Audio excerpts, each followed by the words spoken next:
Good morning. The hearing will come to order.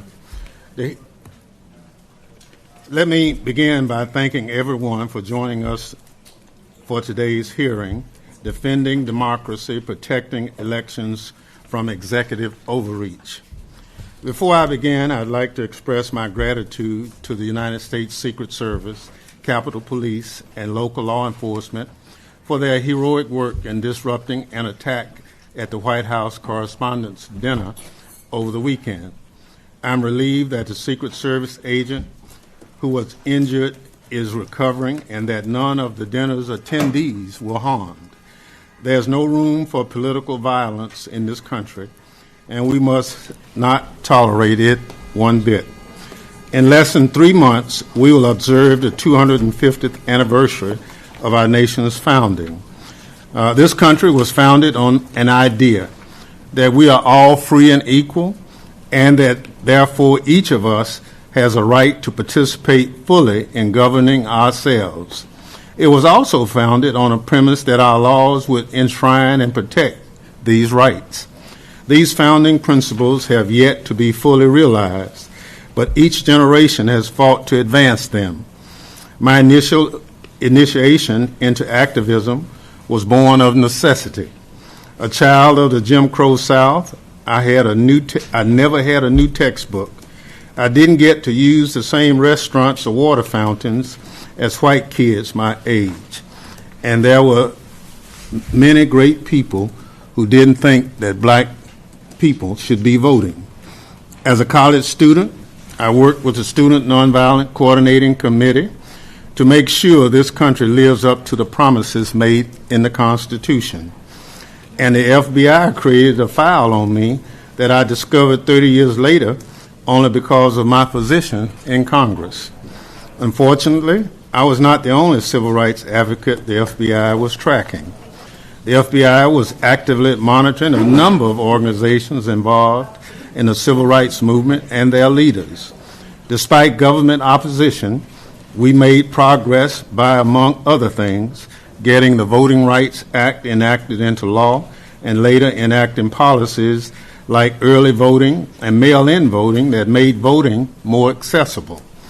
Those of us who have been committed to protecting voting rights have always had to be vigilant to protect them against those who believe free and fair elections don't serve their political interests. Never has this been truer than when Donald Trump made his foray into presidential politics. Since Donald Trump decided to make transition from mediocre game show host to abysmal president, the integrity of our elections has sustained one blow after another. From self-serving conspiracy theories of voter fraud and non-citizen voting to efforts to impose new barriers to registering to vote, the president has pursued his voter suppression campaign with reckless abandon. In over 5 decades I've spent fighting and protecting voting rights. I've never seen an assault on democracy more frightening or more shameful than what we experienced on January 6, 2021. As a chief congressional investigator into attack on the Capitol and the president's broader scheme to overturn the 2020 presidential election outcome, I know all too well how close the president and his co-conspirators came to stealing an election and tearing our Constitution to shreds. But for a handful of people of goodwill, hundreds of brave law enforcement officers and members of Congress and staff committed to certifying election results, we would have had a constitutional crisis on our hand. To this day, Donald Trump continues to spew lies about the 2020 election, and having been entrusted once again with all the powers of the presidency, he has directed both the FBI and Office of the Director of National Intelligence to reinvestigate it. As a result, Tulsi Gabbard seized voting equipment from Puerto Rico. The FBI demanded election materials from Maricopa County, Arizona, and Tulsi Gabbard joined the FBI as it raided an election center in Fulton County, Georgia. As the president dispatches the FBI and ODNI to litigate the 2020 election results. He's trained on preserving Republican majorities in the House and Senate, which he apparently believes is aided by voter suppression policies. Ripping a page out of the 2020 Big Lie playbook, the president has been peddling conspiracy theories about massive numbers of non-citizen voting and mail-in voting fraud to justify his most outrageous anti-voter policies. He has issued unconstitutional executive orders that would, among other things, require citizenship documents to register to vote, direct DOJ to sue states that count mail-in ballots received after Election Day, require federal access to voter rolls, and order DHS and the Social Security Administration to develop a national voter list and prohibit the Postal Service from mailing a ballot to anyone not on that list. His executive orders are the subject of numerous lawsuits, leaving election officials in limbo and draining resources as they prepare for the 2026 midterm. At the end of the day, Donald Trump's election policies serve two ends: the president's fragile ego and his self-serving political prerogatives. They cast aside the very constitutional principles he was sworn twice to defend. Donald Trump's crime against democracy are too many to list, and the way we stand up to him and preserve our democracy is at the ballot box. So, we must protect access to it. Free and fair elections are the core of our democracy, and we must be vigilant in protecting them. I now welcome our panel of witnesses. And I apologize if I butcher names. I guess one of the shortcomings of that separate and unequal education was that some folk I just never had a chance to meet personally. But Mr. Deputy Secretary of State from the great state of Michigan, Go or Devi? Close. Thank you. The son of Nigerian immigrants, the Deputy Secretary began working as an election protection lawyer and poll challenger in law school and went on to serve as the Michigan State Director of a leading election protection group. All voting is local, as Deputy Secretary will tell us, and has helped make voting easier and more accessible for Michiganders. Commissioner Mo Ivy is a former county commissioner from Fulton County, Georgia. Commissioner Ivy is a seasoned attorney and law school professor. Commissioner Ivy witnesses firsthand the FBI raid on the Fulton County Election Center, and she has been a leading advocate of protecting the integrity of elections. The Honorable Kristen Clark serves as the General Counsel of the NAACP. Prior to that, Ms. Clark served as the Assistant Attorney General for Civil Rights at the U.S. Department of Justice, leading enforcement of federal civil rights laws across the country, including voting rights.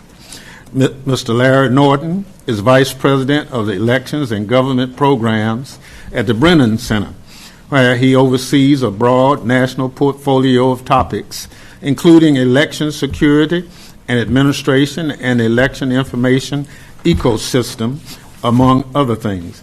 He is a founding member of the Committee for Safe and Secure Elections, a national partnership of election officials and law enforcement leaders addressing threats to election workers and election infrastructure. Ms. Jessica Marston is the Deputy Director of Impact Programs and Counsel for Civic Space and the Rule of Law at Protect Democracy. She focuses on defending Americans' rights to peacefully criticize their government and participate in political life. She also led Protect Democracy's strategic efforts to stop election subversions. I now ask each witness to summarize their statement for 5 minutes. We have a wonderful cadre of questioners here. Mr. Deputy Secretary, please be our first witness. Thompson, members of the committee, thank you for the opportunity to testify here today. My name is Agogo Adeviye, and I serve as Michigan's Deputy Secretary of State. Over the last 16 years, I've worked hard to protect and strengthen our elections. Sometimes that meant sitting in a polling place making sure voters in a single precinct could cast their ballots. Other times it meant working hard with broad coalitions to enshrine voting rights in our state constitution. No matter the role, the mission has been the same: to ensure every eligible citizen can participate in our democracy. And we've made real progress. Thanks to the passage of nonpartisan ballot initiatives, millions of Michiganders now have access to voting by mail, early voting, and same-day voter registration. We've set turnout records in 3 consecutive statewide elections. These achievements are the product of a system that is accessible and secure.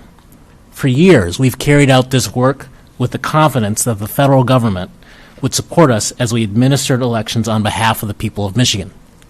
But as a result of the lies told about our elections and the threats to election workers, that confidence has been destroyed. The presidency has repeatedly threatened free and fair elections and rejected our Constitution, which has made clear over the past 200 years that states, not the president, not the federal government, run elections. Just 2 weeks ago, the Department of Justice sent Wayne County an unlawful letter demanding ballots and other election materials, a letter void of any basic understanding of law. The DOJ's error-riddled letter is full of mistakes that a first-year law student wouldn't even make. Off the bat, the letter itself is addressed to the wrong entity. Under Michigan law dating back at least 60 years, counties do not maintain possession of ballots. Cities and townships do. In this letter, the DOJ also cites and relies on a lawsuit that a Republican-appointed judge had already dismissed, and I'm quoting now, as incorrect and not credible. And the letter cited 3 isolated cases of fraud that were in fact caught by local election officials following established procedures. In each instance, the system worked exactly as it should. Misconduct was detected, investigated, and prosecuted. The incompetence of this administration, mixed with its determination to bludgeon and intimidate, poses a grave danger to this country. The president's most recent executive order on elections is the latest example. It won't prevent fraud, but it will prevent millions of eligible U.S. citizens from voting while causing chaos, confusion, and sowing doubt amongst voters. At the same time, this executive order goes after election clerks. These Michiganders, many of whom serve part-time, have faced threats, shrinking budgets, and now from the president, the prospect of criminal charges. It is no surprise that turnover has increased. In 2024, 36% of election officials in Michigan were new. National turnover was 41%. These challenges are compounded by the reduced federal support for election security. The Cybersecurity and Infrastructure Security Agency, or CISA, created to protect our elections from attacks and foreign interference, has been gutted. As a result, states are being tasked to shoulder more responsibility with fewer resources. But in Michigan, we're resilient. Teachers, small business owners, faith leaders, and many others are still signing up to help their friends and neighbors cast their ballots. Nearly 60% of new election officials have prior professional experience in elections. When we say elections are run well, it's due to our dedicated election officials who also refuse to be intimidated by this administration. We will continue to defend any election workers the DOJ tries to intimidate. We're ready to stand up for our voters, our rights, and our freedom to run our own elections. Make no mistake, Michigan will run Michigan's elections this year. Thank you very much. Thank you so much. for your testimony. I now recognize Commissioner Ivory to summarize her statement for 5 minutes. Members of the Committee on Homeland Security, thank you for the opportunity to appear before you today. Thank you especially to Ranking Member Representative Benny G. Thompson and the House Committee on Homeland Security Democrats for convening this important discussion.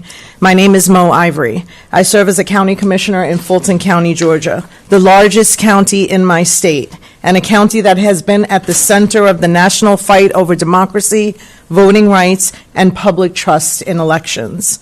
I'm here today to speak plainly about what executive overreach looks like when it reaches the local level. On January 28, 2026, I received a text that our elections hub was being raided by the FBI, and I immediately went there. Federal agents executed a search warrant at the Fulton County Elections Office. They seized hundreds of boxes of election materials for the 2020 election, ballots, absentee envelopes, recap sheets, and results tapes. These were not theoretical records. These were official election materials belonging to a local government, tied to an election that had already been counted, recounted, audited, certified, and litigated. And it is important for this committee to understand what that moment felt like on the ground. For local election workers and county staff, this was not an abstract constitutional debate. It was a disruption to the daily work of administering elections. It raised immediate questions about chain of custody, voter privacy, access to public records, preservation of official materials, and whether Fulton County could continue meeting its legal obligations while federal authorities had taken possession of our documents. It also sent a message to the public servants who administer elections. Even after doing your job, even after following the law, even after audits and reviews, you can still be pulled back into a political fight over an election that ended 6 years ago. That is not normal, and it is not harmless. The search warrant itself reflected the danger of this kind of federal intervention. The original warrant contained errors serious enough that the federal government had to pause and seek a corrected warrant. That process took roughly 2 hours that day. During that time, local officials were left trying to understand the scope of federal authority, protect county records, and respond responsibly in a situation that should never have been handled casually. To be clear, Fulton County is not asking for special treatment. We are asking for the basic respect owed to local election systems, local public servants, and the voters whose information and ballots are entrusted to us. This did not happen in a vacuum. Fulton County had been targeted for years because of the outcome of the 2020 presidential election. We all remember the call asking Georgia officials to find 11,780 votes. We remember the conspiracy theories. We remember the harassment of election workers. We remember how public servants in Fulton County were vilified for just doing their job. And the pressure has continued. In 2025, the Fulton County Republican Party nominated individuals to serve on our Board of Registrations and Elections whose public conduct raised serious concerns for me about their fitness to administer elections. As a commissioner, I was asked to vote on those appointments, and I voted no.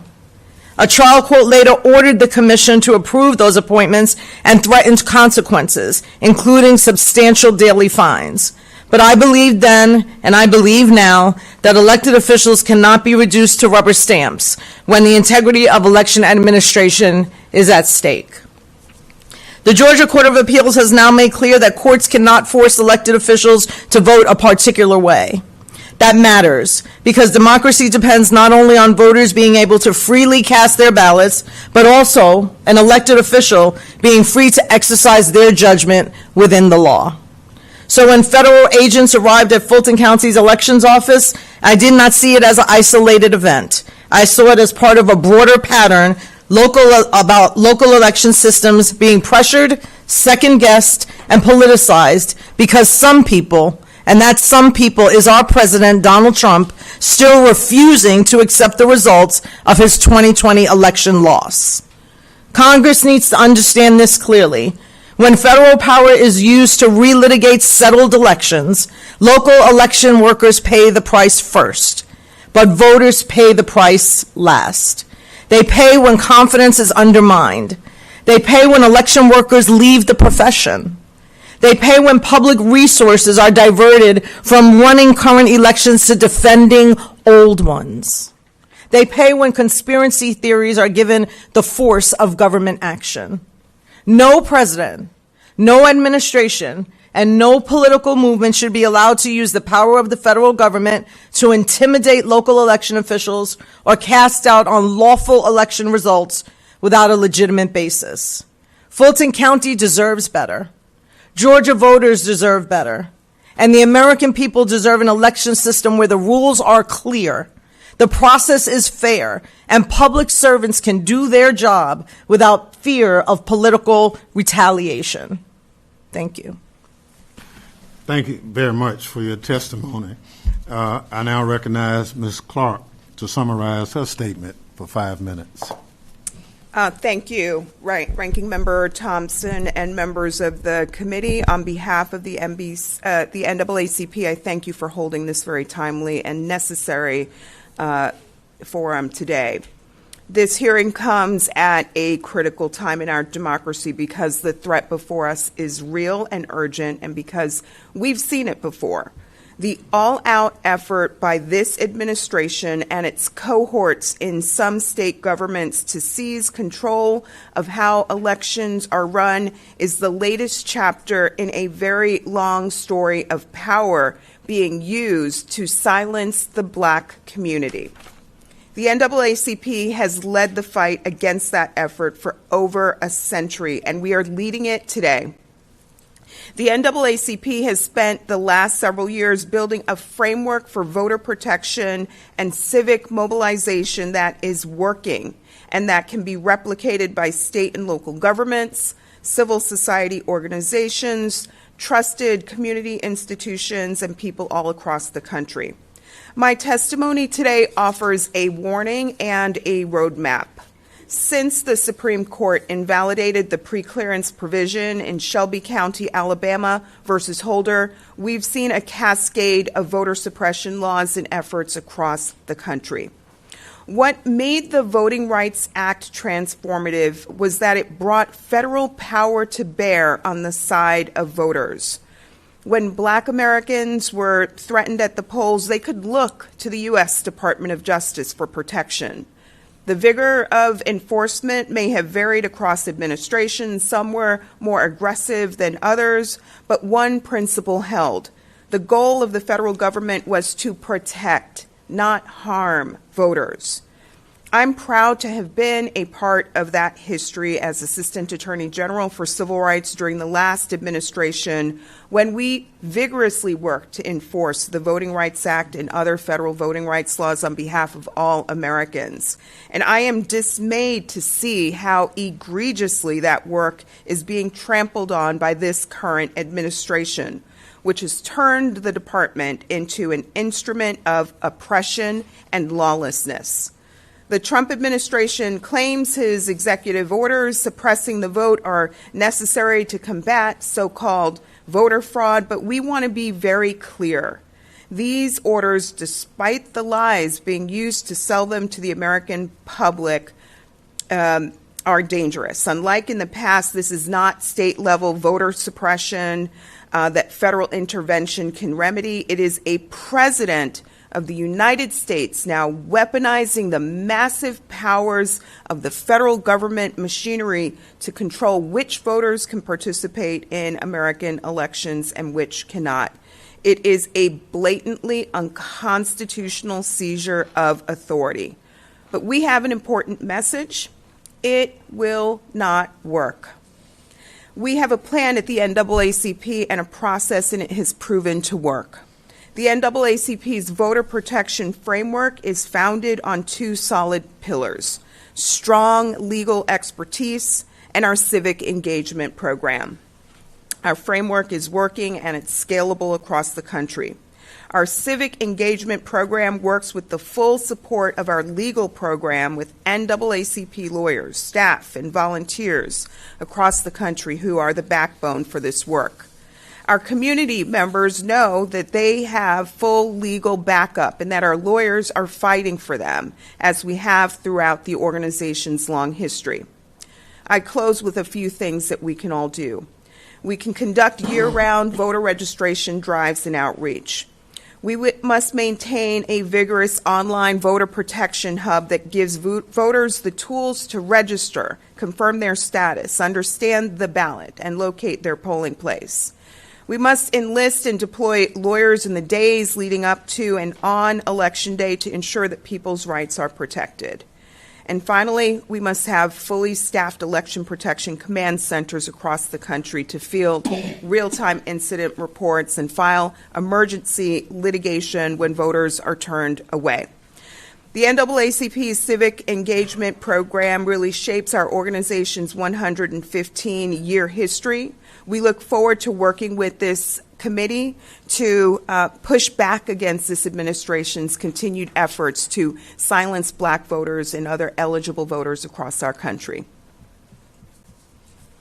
Thank you so much for your testimony. I now recognize Mr. Norton to summarize his statement for 5 minutes. Thank you, Ranking Member Thompson and members of the committee. I'm going to use my 5 minutes to talk about election security. As I'm sure members of this committee are well aware, the Trump administration has engaged in devastating cuts in the election security support that the federal government previously offered to state and local election offices. Since taking office, the Trump administration has cut security resources and services for states. It has pushed out the expert staff who previously ran these programs, especially at the Cybersecurity and Infrastructure Security Agency. It has dismantled entities that monitored threats of foreign interference, and it has cut funding for the information sharing and analysis centers that election officials in the private sector relied upon to share information and to coordinate responses to election security threats. The Brennan Center's annual survey of local election officials makes clear how damaging these cuts are viewed. Last year, 60% of local election officials told us that they were concerned about these cuts. And just this month, in our most recent survey, 75% told us that their state and local governments had not provided enough resources to fill the gap that was created by those cuts. And perhaps most damaging of all, many election officials that we talk to no longer trust the federal partners that they used to rely on to help them coordinate around election security. While all of this is troubling, I do want to say that it's not reason for despair, and that is in large part because over the last decade there has been a lot of work done to increase security around our elections. That obviously includes the near universal adoption of paper ballots around the country, hardened networks, and a deepened civil society ecosystem that is allowing election officials around the country to absorb some of this shock. Even more importantly, the people who administer our elections across all 50 states, across both parties, in jurisdictions large and small, are professionals who serve because they believe in our democracy and elections and in serving their communities. And the processes that they oversee are bipartisan, they are transparent, and they're built with multiple layers of redundancy and verification. And all of this should instill confidence in the system that we have. Of course, threats remain, and not least of those is misinformation and lies that are told about our elections. In our poll of election officials this year, 74% said that they were concerned that the spread of false information about elections were making their jobs more difficult and more dangerous. And none of this is helped by a president and administration officials who continue to spread, debunked rumors and conspiracy theories, now with the seal of the federal government. Under our system, states run elections, and there is still time to do more before the midterms. In particular, deepening coordination within their states and among the states And the model here is a whole of government approach to election security, establishing interagency election working groups to identify and coordinate support for elections, as states like Montana, New Jersey, and Pennsylvania have done, joining interstate information sharing networks to prepare for developing threats, and passing laws, state laws, to protect voters and election infrastructure from federal and outside interference.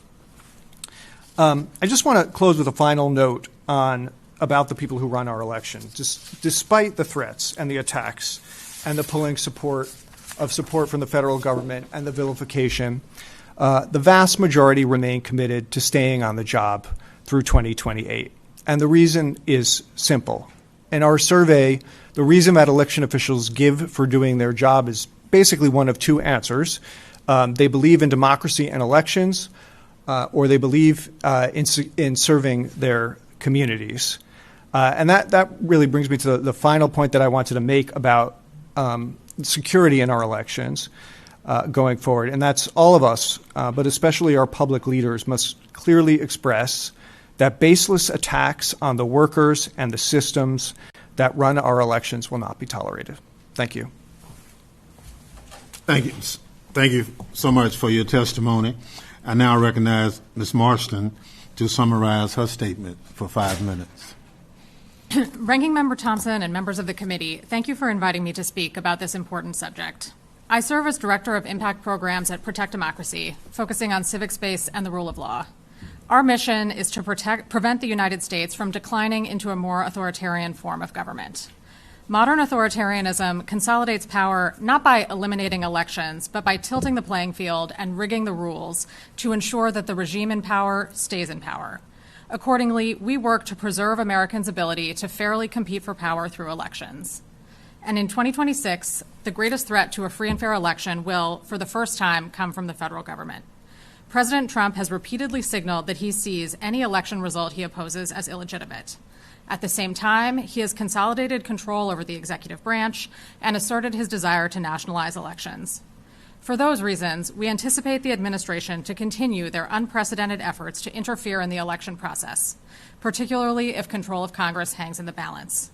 But as I'll address at the end, if everyone, from officials at every level all the way down to individual voters, does their part and follows the law, the administration's efforts to corrupt our elections will fail. The administration's strategy has three basic components: deceive voters about the trustworthiness of our election systems, disrupt the operation of those systems, and use the ensuing chaos to deny election outcomes they don't like. I'll say more about each of these. First, the administration will use federal resources, amplified by allies in the media and online, to deceive voters about whether they can trust elections. They will manufacture false narratives to fuel distrust and create a pretext for disrupting election administration and denying disfavored results. Second, the administration will attempt to use federal government power to disrupt the normal election process. Their goal appears to be to suppress participation and sow enough chaos to win the election. And if election results do not turn out as they are hoping, they are likely to turn to the third step in their strategy: deny the election results outright. We saw this in 2020, when President Trump led a campaign of pressure against election officials, frivolous lawsuits in the courts, and eventually violence at the Capitol to try to overturn the presidential election. We should be prepared for similar contests over election certification and post-election litigation in 2026.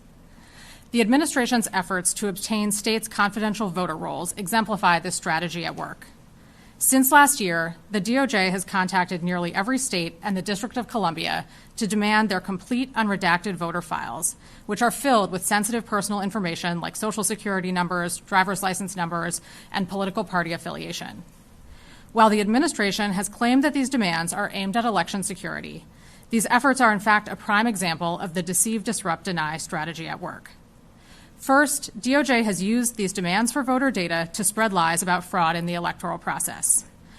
In fact, when election officials, Republican and Democratic, have conducted thorough reviews of their own voter files, they have found scant evidence of ineligible voters on the rolls. In Georgia, for instance, Republican Secretary of State Brad Raffensperger found just 20 non-citizens among the 8.2 million voters on Georgia's voter rolls, and a majority of them had never cast a ballot.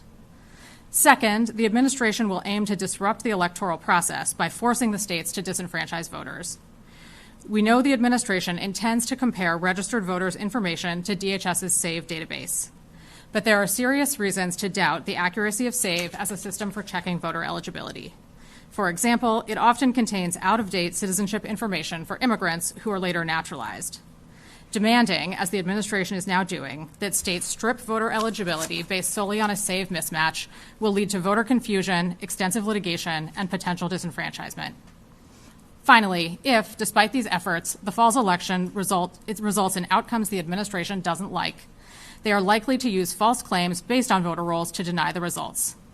We saw a similar strategy play out in my home state of North Carolina in 2024, when the losing candidate for the North Carolina Supreme Court fought to disqualify more than 60,000 voters because of, in most cases, missing data in the voter file, with no evidence that any unqualified voter actually cast a ballot. That effort was eventually stopped by a federal court, but it took nearly 6 months for the election to be resolved. In the context of a congressional election, this could put control of Congress up in the air for many months, if not indefinitely. But while this is a threat we need to take seriously, it can be stopped. As many are already doing in the fight over voter data, state and local officials should be prepared to robustly defend their proper role in election administration. And members of Congress also have an important role to play by using their platforms, as you all are doing today, to convey accurate information about elections and call out what the administration is doing in furtherance of its deceive, disrupt, deny strategy. I'm grateful for your time and interest, and I look forward to answering your questions. Thank the witnesses for their testimony, and I remind each member that he or she will have 5 minutes to question the panel. I will now recognize myself for the first series of questions. There's no question. You all are the 5 experts on this issue. It concerns a lot of us that what we're hearing from this administration versus reality of actual voting experience is different. Mr. Deputy Secretary, what's been your experience on Donald Trump's claim that huge numbers of non-citizens are voting? Well, it's just been the exact opposite. We did an audit of our rolls after the 2024 election, and we found that a 0.0028% of voters were non-citizens and voted illegally in our election. Those people have been referred to our Attorney General. They're being prosecuted. They're being held accountable. The system works. So the president is just off base here. Commissioner Ivory, what's your situation with non-citizens voting?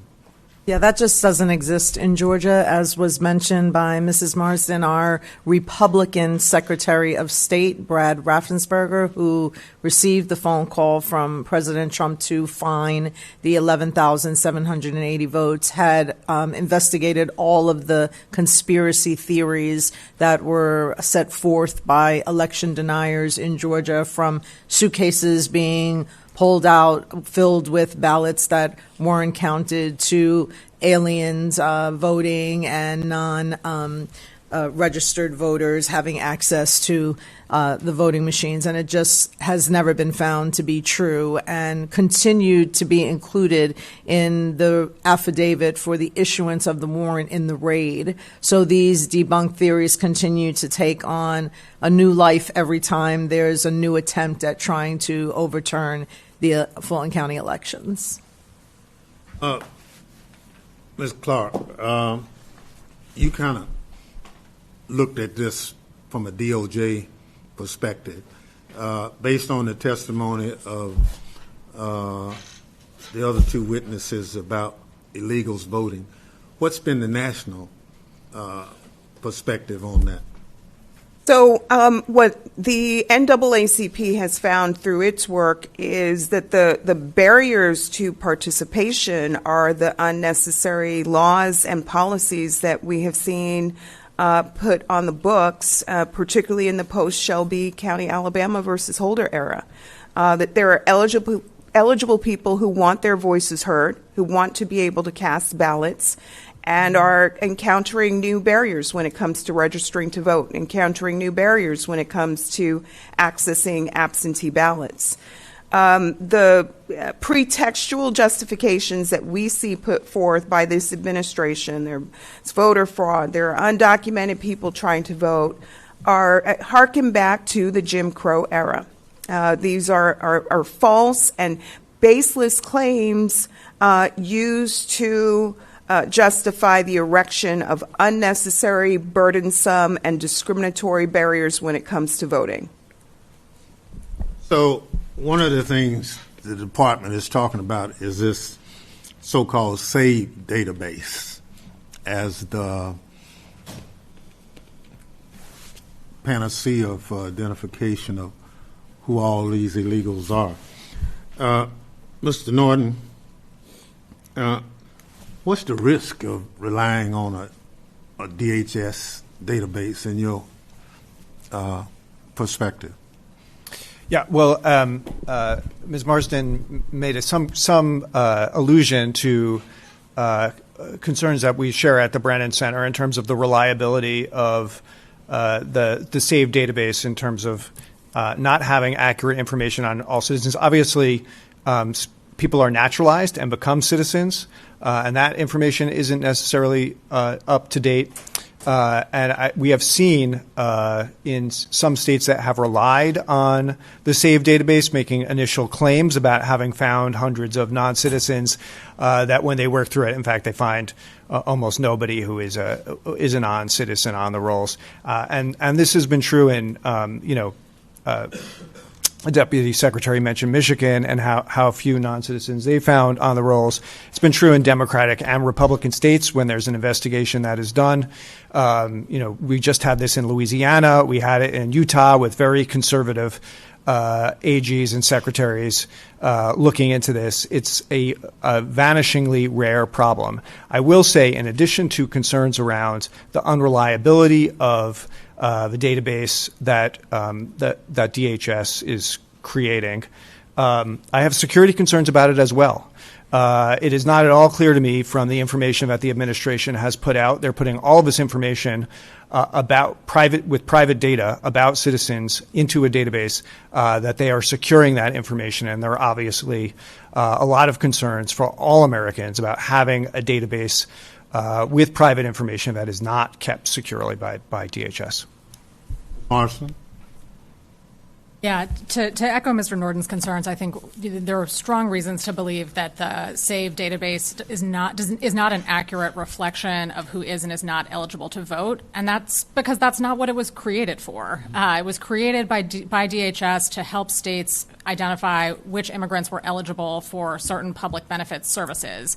They've now, with the help of DOJ, shoehorned Social Security data into that system in a rushed and haphazard fashion that means any matches that it supposedly generates when compared to state voter data is highly unreliable as a source of evidence for whether someone is actually eligible to vote or not.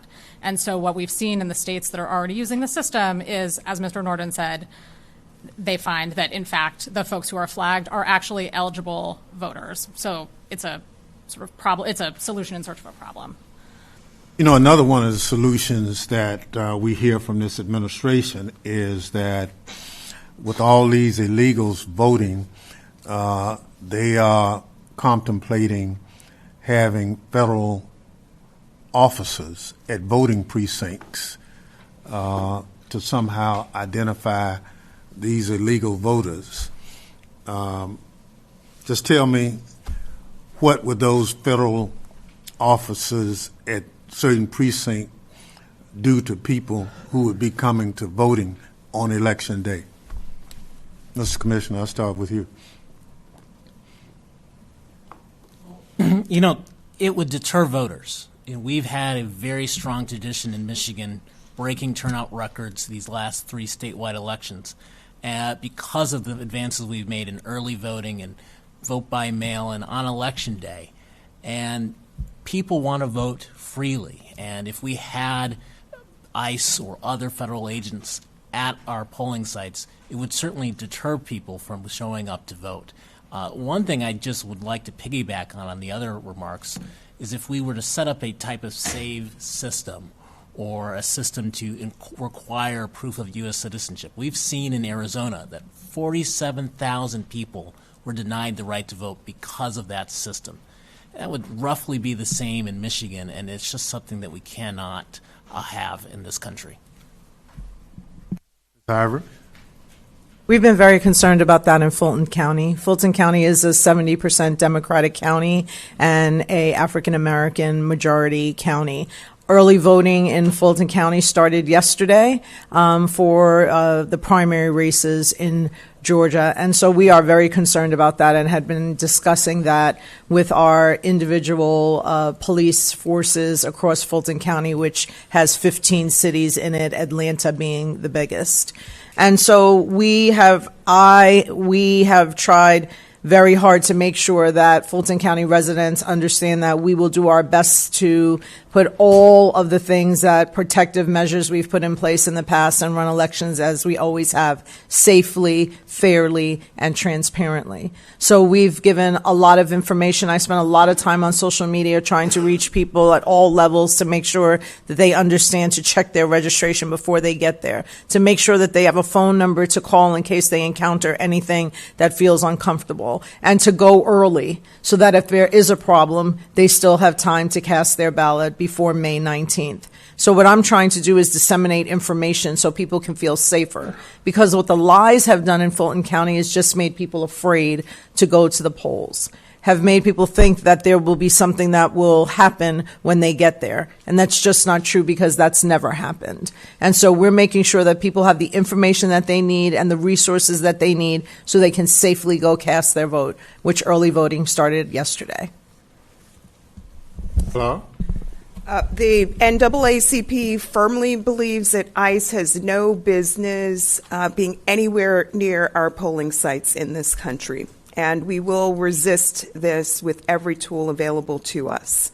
Armed law enforcement officials have no business being near our polling sites. We have state laws that prohibit electioneering for the precise purpose of ensuring that our polling sites provide a safe zone for voters. So we will use the courts and use every tool available to us to resist any effort to intimidate, discourage, or deter voter participation through brute displays of force this election season. Norton? I just want to double down on that statement. Deploying federal law enforcement to a polling place is illegal. It's illegal. It is illegal under federal law, and it's illegal under most state laws. One of the things at the Brennan Center that we are encouraging states to do is to adopt mirror laws that basically mirror the Civil Rights Act and other federal laws that make it illegal to send federal law enforcement to the polls, to hold accountable if in the case that the Department of Justice does not. To allow state attorneys general to hold accountable law enforcement who break the law. They are simply not permitted to interfere or intimidate voters. So I think that's very important to just start with that when we're talking about this issue. Any discussion of bringing federal law enforcement to polling places is illegal. I'll echo Mr. Norton's emphasis on the fact that this is illegal, but also say that the administration and its allies making these open suggestions that they will send ICE to the polls is also part of an ongoing campaign to intimidate certain voters. And so we have to approach these suggestions, I think, with the goal of bolstering voters' confidence in going to the polls, whether that's using methods like early voting or vote by mail to if they're feeling concerned about the appearance of ICE agents at the polls on Election Day, and also making sure that voters have the information they need, who they can call if they experience voter intimidation, that state officials are prepared and working with their own local law enforcement agents to have plans in place for how they respond if these situations materialize.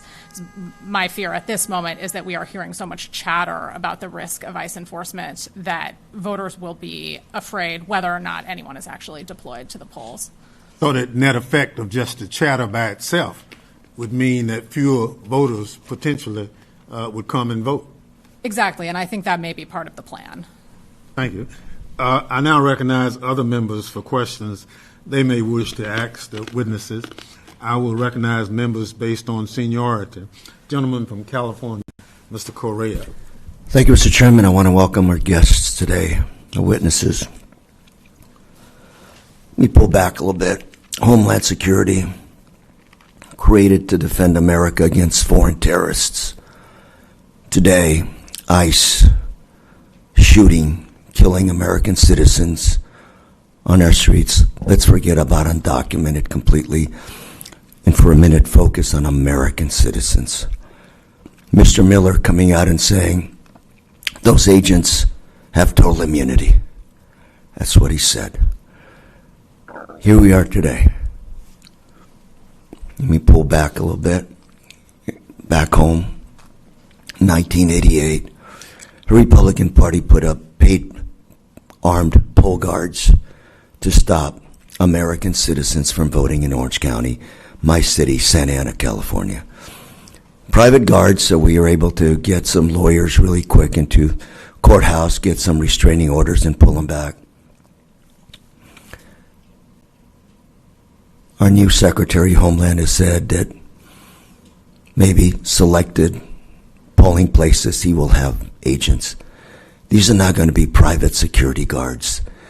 These are going to be armed federal agents. Okay. Clashing with who? Local police? State police? Both armed? Bigger yet, this stuff will scare people away from voting. Heavily immigrant districts. Immigrants that have fought to get a green card for 30 years, fought to become American citizens for 40 years, and then you're telling them if you show up to vote, you'll be a felon. Nobody's going to take that bet. Give you another example. 2004, my predecessor running for re-election, Loretta Sanchez in my district, Republican Party sent out a letter to every Spanish surnamed registered citizen to vote. Every Spanish surnamed. If you vote under such circumstances, you're liable to be convicted of a felony. The damage was severe. We had to scramble and turn that whole narrative around, but the damage was done. You know, I'm trying to figure how to inoculate ourselves against what I know is coming. It's pretty clear. It's been played before. It's going to happen again, except this time, this play is going to be on steroids. I'm going to tell my constituents, vote by mail and vote early. Do not show up to the ballot box. God knows who's going to get shot, who's going to get killed in those situations. I'm going to ask each one of you, where do we go from here? I mean, Mr. Adevi? Yeah, the concerns you've outlined are very serious, and it is a pattern over the past number of decades and, quite frankly, hundreds You're talking of years. about this being against the law, stopping somebody. I think shooting an American citizen is against the law. Beating up an American citizen, arresting an American citizen for no reason whatsoever. We're all probably against the law. Probably stopping somebody at the polling place is against the law. Please. It's absolutely against the law. And I mean, could we come up with a private cause of action with maybe no statute of limitations so these guys who do this kind of stuff will think about maybe 2 or 3 times before they actually violate somebody's constitutional right to vote? I will be voting on Election Day at home. And so will some others too. But, you know, preparing ourselves for that ass kicking that's coming. Go ahead, sir. No, I agree with you, and I will say this. I am constantly on the phone with our Attorney General talking about these issues. And if anyone violates Michigan law, we will investigate them, and they will be prosecuted. And we look to you and to this Congress to propose new laws and propose new measures to ensure that the people who act... Well, Congress is not going to pass any new laws related to this till this next year, probably at the earliest.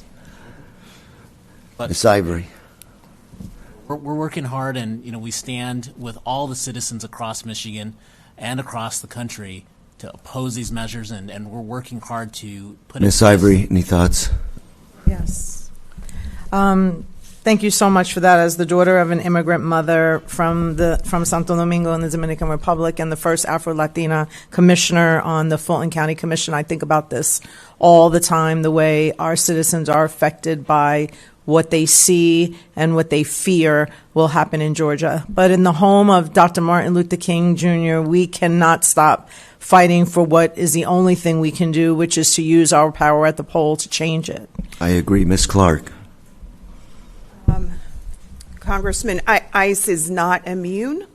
ICE officers can be held accountable under federal law. So they don't have immunity like They Mr. do Miller not said. have immunity.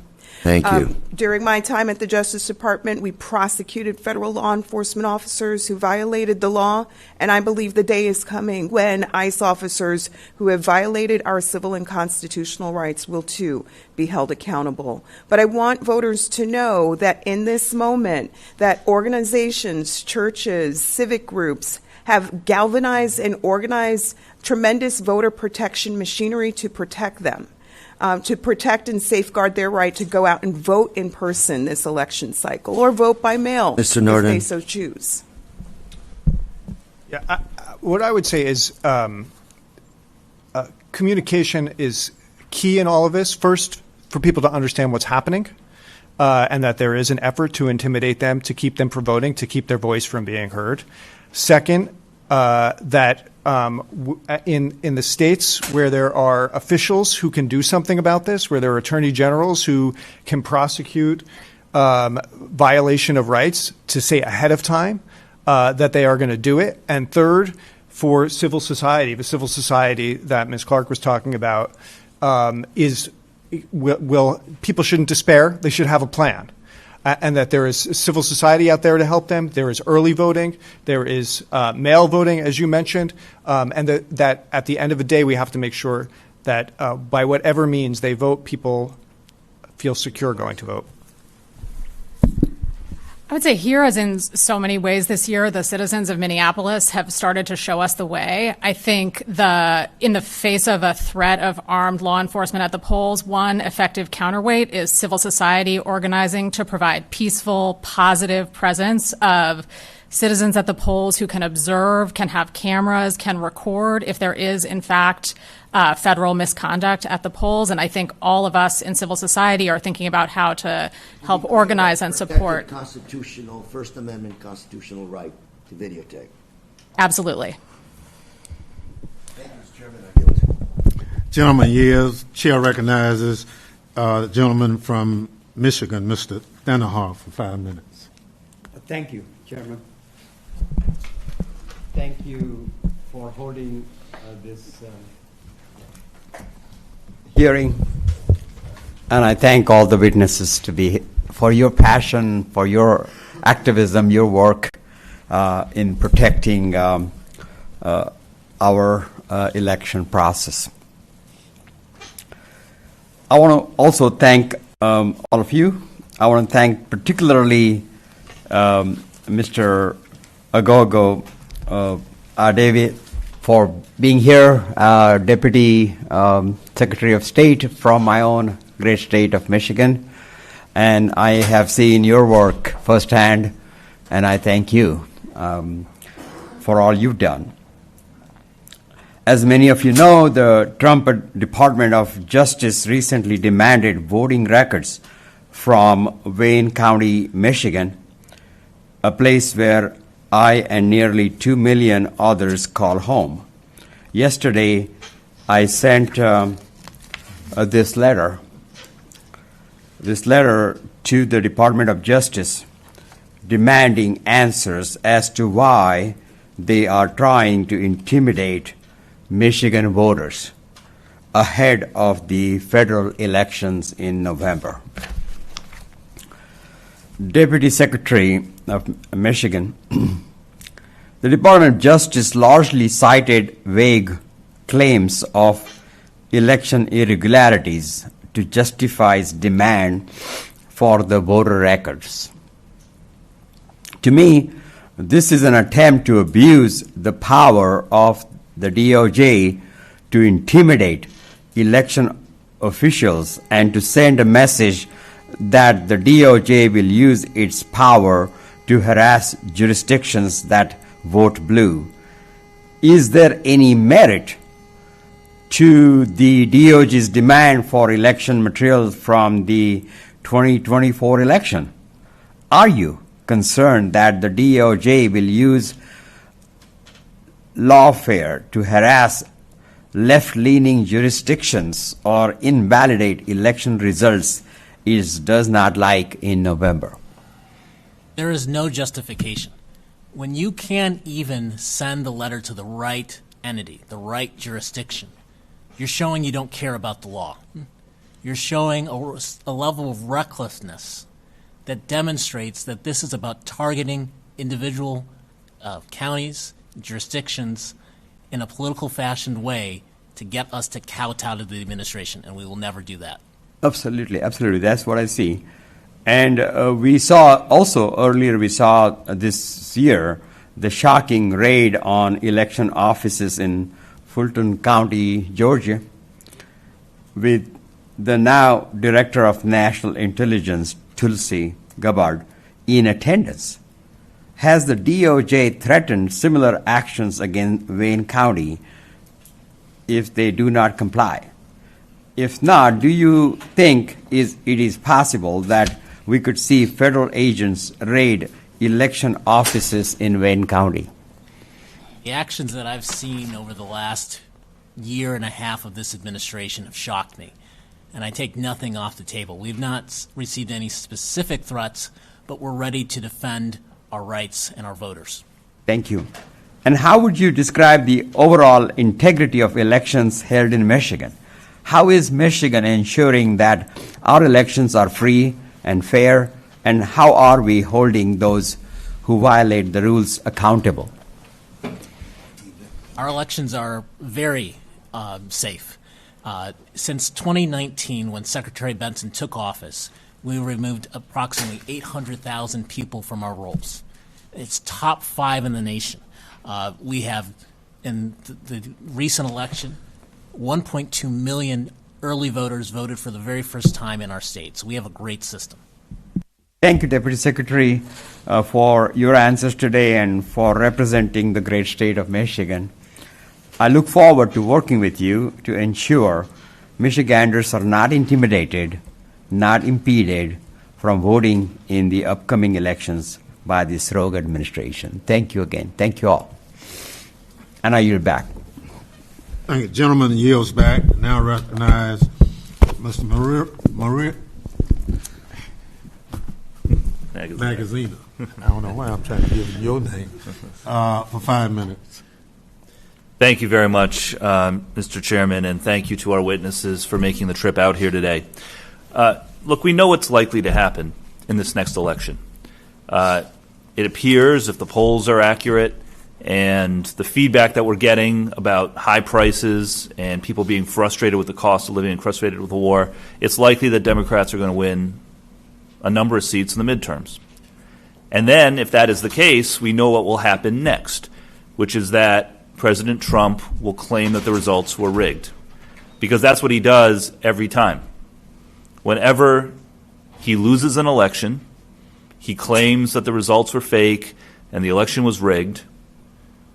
We saw that in 2020 when it led to a violent insurrection here at the Capitol. And we know that's going to happen because it always happens with him, because he is insecure, immature, and does not have the respect for the democratic process that a president should. But it's important for people at home to understand the incredible lengths that state and local election officials around the country are going to in order to make sure that our elections are secure and accurate. And so I just want to give some of our witnesses the time to explain what is being done, and I'll start with Ms. Ivory. Can you explain to the American people how the state of Georgia is securing its elections and taking steps to prevent any tampering with voter systems or voter databases? Absolutely. Thank you for the question. In Fulton County, we have always administered elections that have been fair, open, transparent, and they have been litigated, audited, and gone through lengthy processes to find error, and they have not been able to. So what we will do is what we've always done, is follow the law and administer elections in a 100% transparent and fair way for all citizens of Fulton County. And Fulton County citizens believe in our elections. They are not distrustful of Fulton County elections. They are distrustful of what our president will do with Fulton County elections. So we continue to educate. We continue to make sure that our voters have access to the information they need to feel safe when they go vote. Early voting is taking place in Georgia right now in Fulton County, and we're making sure that anybody who has any issues knows how to report them and cast their ballot fairly. And I want to make sure people around the country understand. So in Fulton County in Georgia, do you use paper ballots or have paper trails? We have electronic machines with paper ballots. They are put into the machine, they come out, and we store them, so they are both digitally scanned as well as paper. All right, so every voter fills out a paper ballot, and those paper ballots are preserved after the election. Yes, they fill it out digitally, and then it prints out, and then it feeds into the machine. And after the 2020 election, for example, how many times were those paper ballots recounted? More than 3 official recounts and audits, and then they were many times counted unofficially again, just for purposes of litigation. So many times. Multiple times. Multiple and times. So every ballot is a paper ballot that is preserved after the election, and at least in the last presidential, the 2020 election, was recounted multiple times. How about Michigan? Mr. Edebe, in the state of Michigan, how do you ensure that your results have integrity? We do audits after every major election, and it's of the procedures, it's of the machines themselves, and we also do risk-limiting audits to determine that the actual margin of victory was accurate as well. And this is in addition to all the coordination we do with our governor's office, with the attorney general, with local election officials. So same thing, is there a paper trail for how each individual, anonymously, but how each individual has voted? You have a paper... We have paper ballots. You have a paper ballot. Those ballots are stored after the election. Yes. You conduct audits to make sure that the count was accurate. Yes. Okay. Can any of our other witnesses, just, perhaps Ms. Clark, just speak to how dangerous it is to have the President of the United States spread misinformation about the integrity of our elections and what that does to erode the public trust? It's incredibly dangerous. On a micro level, we saw the impact of misinformation just recently in Virginia. A ballot initiative, black voters were targeted with misinformation, and organizations like ours, the NAACP, had to invest tremendous work and time to make sure that what was on the ballot was crystal clear for voters and to cut through the misinformation. Yeah. It's incredible to see it weaponized at the level of the White House. Well, thank you. My time has expired, but I'll just underscore one last time. I think it's important that the voices of election officials at the state and local level be heard so that the American people understand how much work and how much process goes into making sure that every vote is counted accurately and audited after the fact. The whole purpose of this is not, of what Donald Trump is doing, is not to secure elections. It's to sow doubt and to ultimately divide our country. So thank you all. I just want to make one point on your paper, your questions about paper. Fulton County and Michigan are not unique. 98% of the country, there is a paper record of a vote. The only place where that is not true is Louisiana. So you are talking about the entire country at this point, and I think that's really, a lot of people may not realize that, but there is a paper record to go back to everywhere in this country. I guess the question is even when you recount, some people who requested it don't believe it. So it's like Well, this is how we do it. Now the chair recognizes the young lady from Chicago, Illinois, Ms. Ramirez, for 5 minutes. Thank you, Ranking Member Thompson, for convening this really important hearing, and for all of our witnesses who are here today joining us. As I've been hearing our conversation and certainly the work that we've been doing here, what feels like 25 years, but really this Congress in this last year and a half, is that our president and authoritarians want to end free and fair elections, and they want to consolidate power so that they can remain in office. You see, the president is eroding our constitutional boundaries, and he's trying to normalize the abuse of our military power so that he can succeed where he failed his first term, to undermine our democratic institutions, to try to perpetrate a coup, and to try to hold our country hostage. How do I know this? Well, the president and his regime have attempted to eliminate mail-in ballots. We've seen him demand voter rolls in democratic cities. We've seen him raid election centers, as we've seen, fought and failed to pass the SAVE Act. And he's also threatened to deploy agents with guns to polling places across the country. When you take this all together, we can see what their end game is. One, they want to inflict terror to intimidate voters and try to suppress the vote. But two, they want to hold on to power by undermining public trust in elections and in the results of the elections when they're not convenient to them. The president harkens back to dark days and reflects tactics others have used before to intimidate black and brown voters and to keep all those who seek change at the ballot box from exercising the right to vote because he wants to inflict fear. But we're clear, these threats are not new. The bigotry, frankly, is not new. The tactics are not new. Our resistance is also not new. And like those who preceded us in the fight to protect our rights, we are doing this work because we're not going to be intimidated. During his Senate confirmation hearing, Secretary Mullen suggested that deploying ICE officers to polling locations would only be appropriate in the event of a specific threat, he said. Ms. Marsden, if you had to predict which specific threat Trump and his regime may cite to try to justify deploying ICE at the polls, what do you think that would be, and how would you expect it to play out? I think the administration's focus on, their false claims of non-citizen voting and voter fraud may be one thing that they would cite to justify the presence of ICE at the polls. We know, according to recent reports, that Homeland Security investigations within DHS is starting to do voter fraud investigations. That is obviously concerning. I think that's not typically something that would have been within their jurisdiction, and we know that agency has been heavily politicized as well as heavily funded in this administration. So that is probably what I would look to first. I think in combating that narrative, it's important to really underscore the number of officials from both parties who have done detailed investigations to show that this is not substantiated and really, not cede any ground to the administration's claims here. Thank you.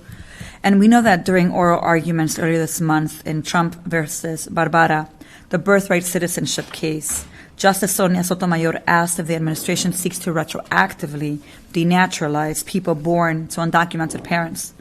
The Trump administration had no real answer. So, Ms. Clark, this question is for you.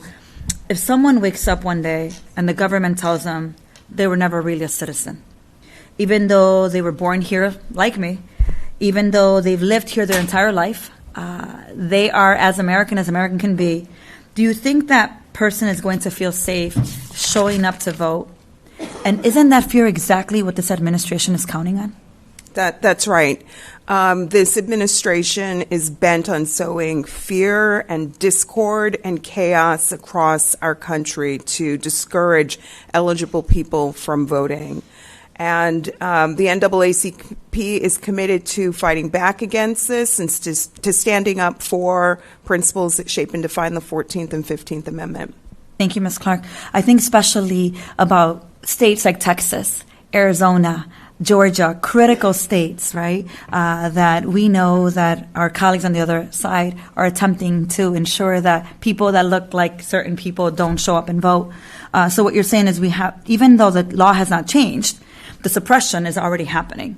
Yeah. Well, look, I just want to thank you all for the work that you're doing. To our chairman, I call him chairman because he is the chair, and he will be our chair in January, for this conversation. We know that democracy is too delicate, it's too precious, and too significant to leave it in the hands of those who don't value it.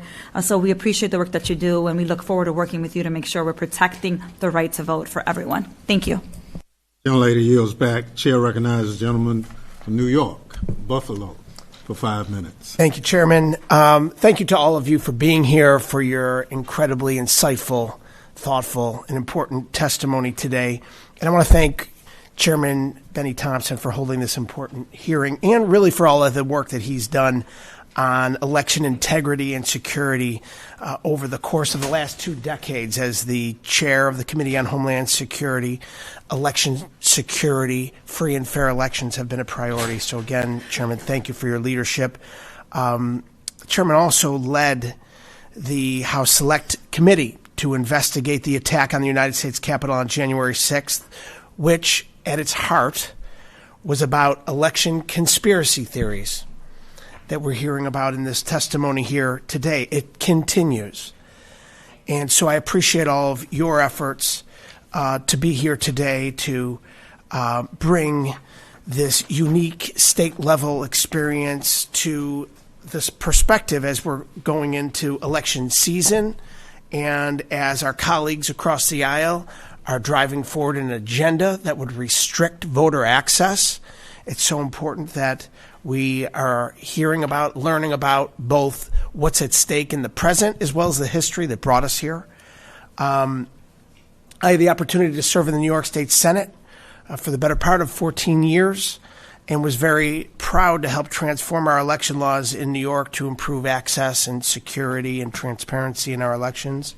That included increasing absentee ballot drop boxes, expanding early voting sites, voting by mail, and improving election misinformation protections.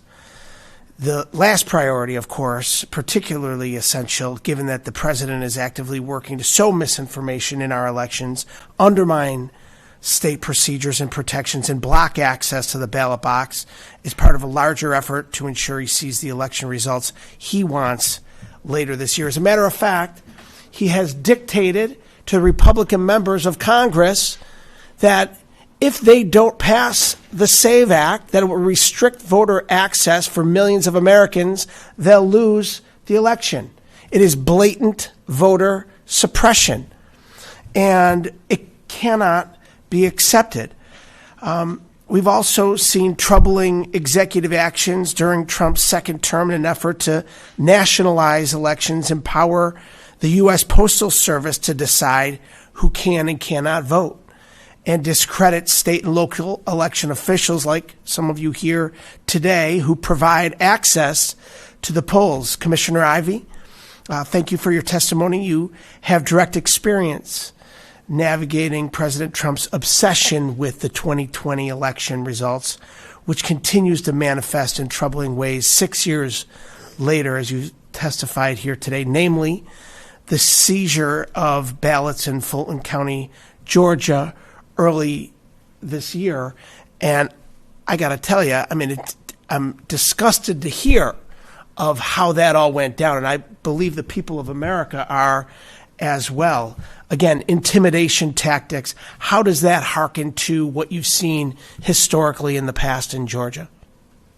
Yeah, well, we all, in Georgia, we often call this era Jim Crow Part 2 because we feel that it has all of the elements of all of the racist and voting suppression tactics that were used against our community for so many years. And we even see it in legislation that is happening right now. That's why it's been so important for us in Fulton County to fight against the state election board appointments and the tactics that they are trying to use, as well as our local Fulton County Board of Registration and Elections when they tried to force 2 MAGA Republicans onto our board this year. That is how those conspiracy theories will continue to permeate through Fulton County when those type of individuals are on boards that have the power to then decide not to certify an election or decide not to follow the law. So we have to fight against those appointments at every level, locally and at the state level, because that is where we can shut down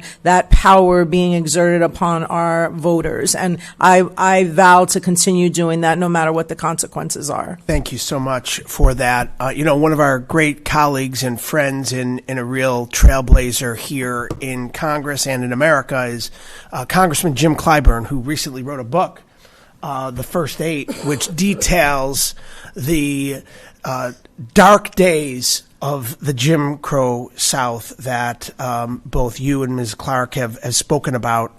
And I think it's important not just to talk about that sort of generalize, but what that actually means. Because, what I learned about in the book was about the gerrymandering, the intimidation, the violence, among many other things, led by the Klan, and then becoming the law of the land. That took from 1897, where the last black member of the House of Representatives was elected from South Carolina, 95 years, until our friend and colleague, Congressman Clyburn, was elected in 1992. That is the power of law, and it's also the power of why it's so important that we protect free and fair elections, truly free and fair elections. But if you could, Ms. Clark, because you referred to this as well, talk about some of those, if you could expand on some of that dark history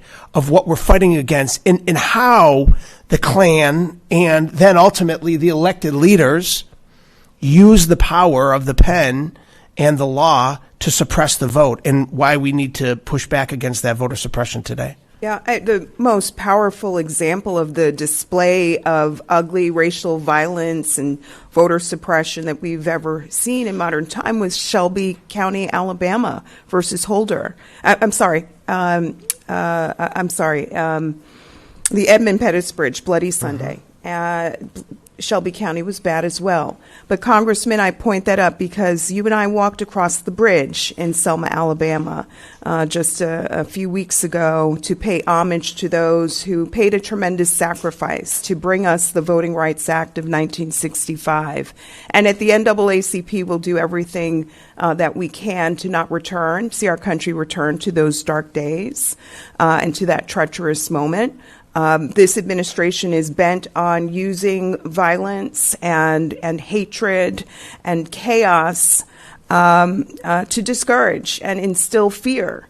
And we are focused and determined on ensuring that black voters and every eligible American is able to have voice in our democracy. And we do so remembering the history.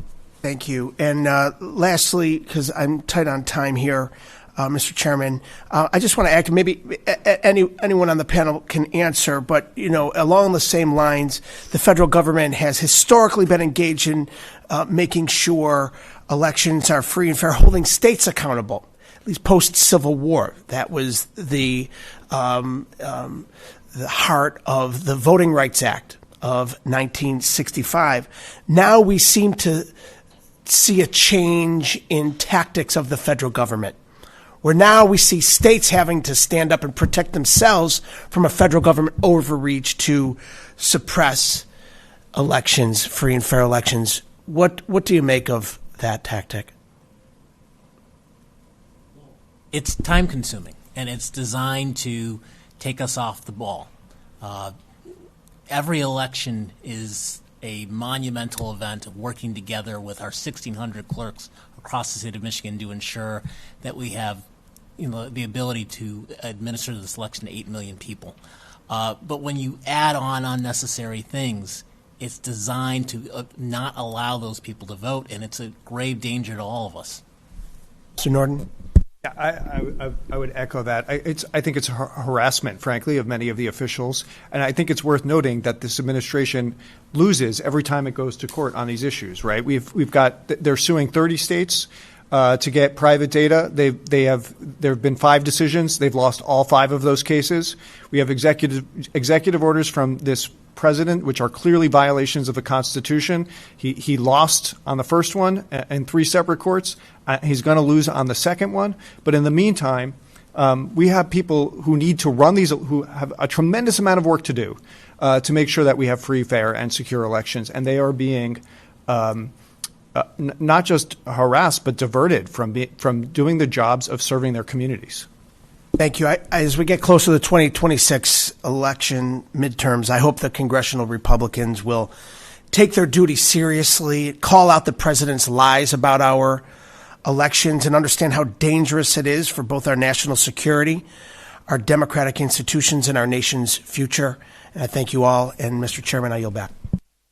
Gentleman yields back and now recognizes the gentlelady from Texas, Ms. Johnson. Thank you, Mr. Chairman, and to our distinguished panel for being here. I hail from the state of Texas, a place not known for wanting to expand the electorate, a state not known for citing on the rights of making it easy and possible for people to vote, but yet a state that's leading the nation in ways to restrict the right to vote and doing everything that they can in that regard.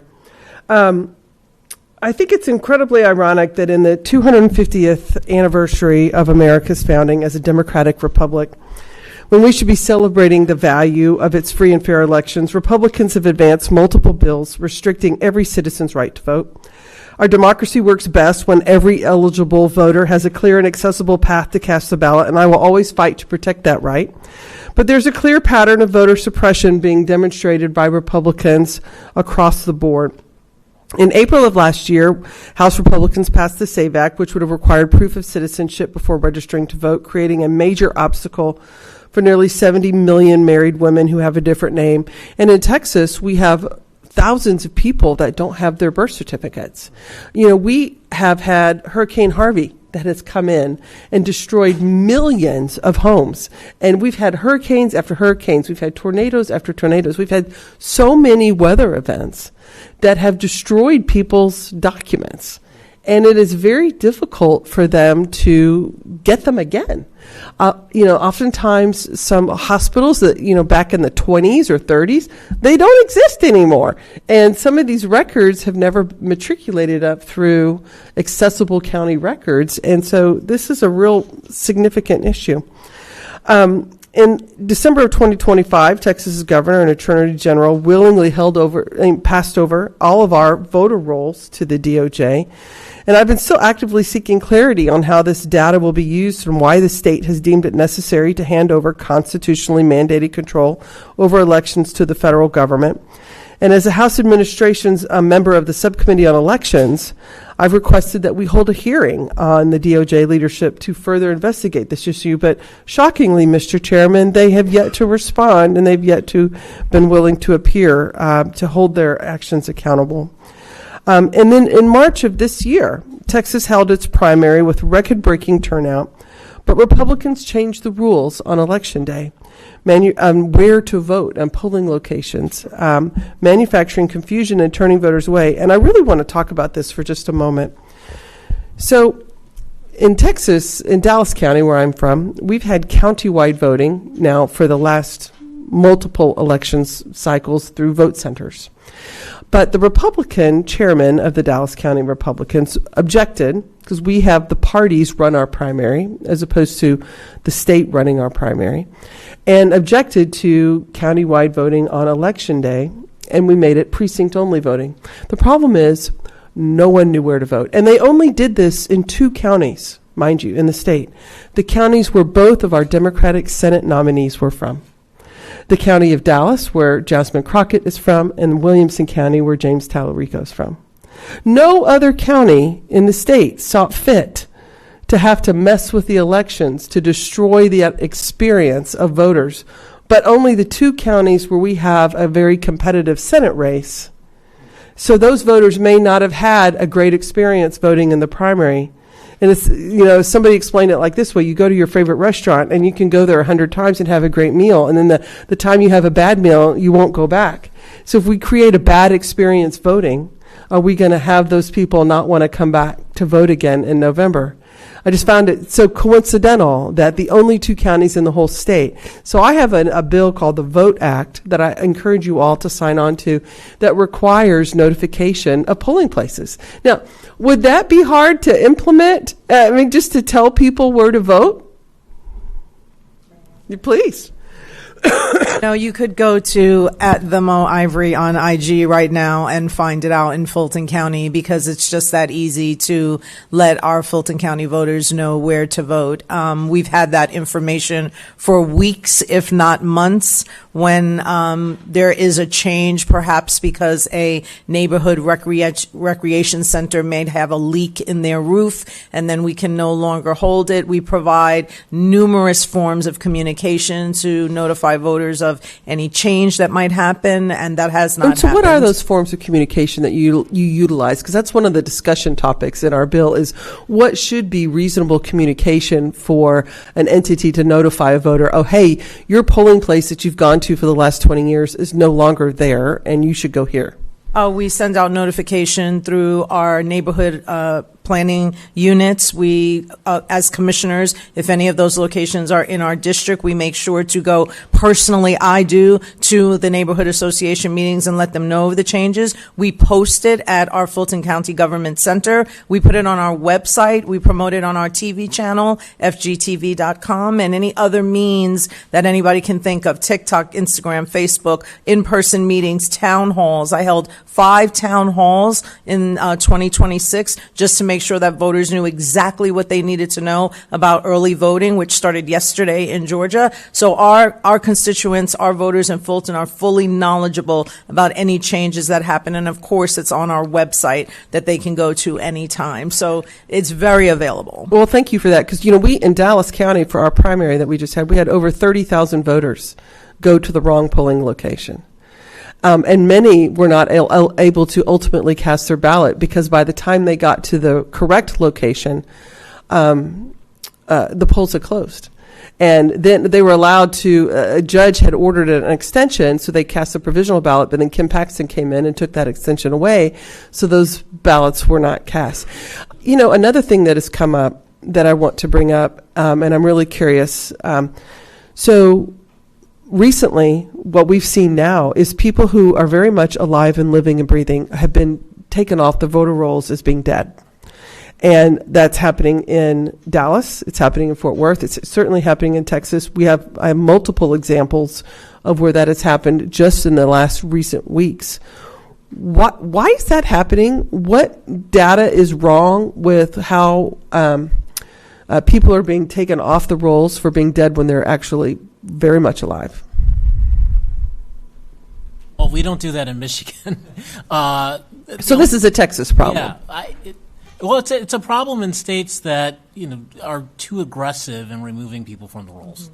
Mm-hmm. We remove about 100,000 people from the rolls every year in Michigan who've passed away. We look at the Social Security Death Index. Our county clerks have the ability to look at medical records.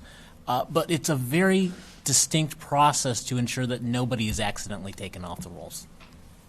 I have another question, because I'm going to take advantage of this time with experts, if I may, Mr. Chairman. I know I'm over time, but I do have one more question for you. We are having a humongous problem with the Texas Secretary of State right now, updating the actual voter file.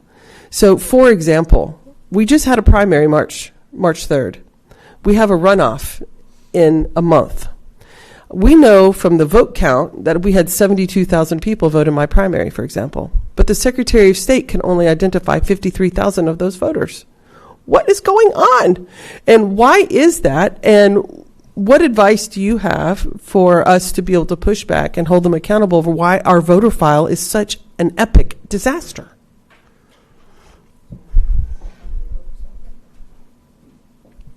Well, that election security can't be used as a cover for voter suppression. And that's what that is. We've had in Georgia a lot of purging of voters from the polls for inactivity if you didn't vote in so many different elections. Those are all voter suppression tactics. But I think it's important for the pressure to stay on. We applied that same kind of pressure in Georgia several times, and especially in Fulton County, to our Republican Secretary of State, and demanded that we see proof. And we've gone to court numerous times, and we've prevailed. And so I think it's a matter of consistent pressure on the Secretary of State. It's a matter of having people that are able to clearly identify where those issues are, and that 20,000 vote discrepancy needs to be cleared up. You need to stay consistent in asking them for where those ballots are, where those votes are, because if you don't, it will just go away. And that is the point, for it to just become a non-conversation. So all of this security, if that's what is being used as the excuse for it, is just a voter suppression tactic. And it will find its way to the legislature, because that's what always happens in Georgia.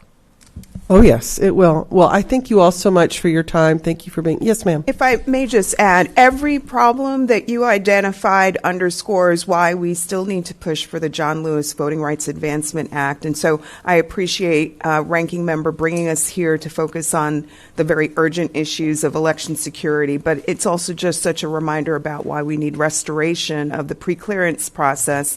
When the Shelby County decision was issued, Texas was the very first state that raced forward with voting changes that have been blocked. Yes, you are correct. I was part of a group that broke quorum when I was in the state legislature over a voting rights bill. And one of the most egregious provisions in it, that I cannot believe they actually put it in the bill, was to make it a felony. Now think of all the things that constitute a felony in this country, all the terribly, really bad, horrible things. But it was going to be a felony conviction to drive more than 3 people to the poll. That conduct rose to the level of criminal conduct that constituted a felony in this country. That's what Republicans were putting forward.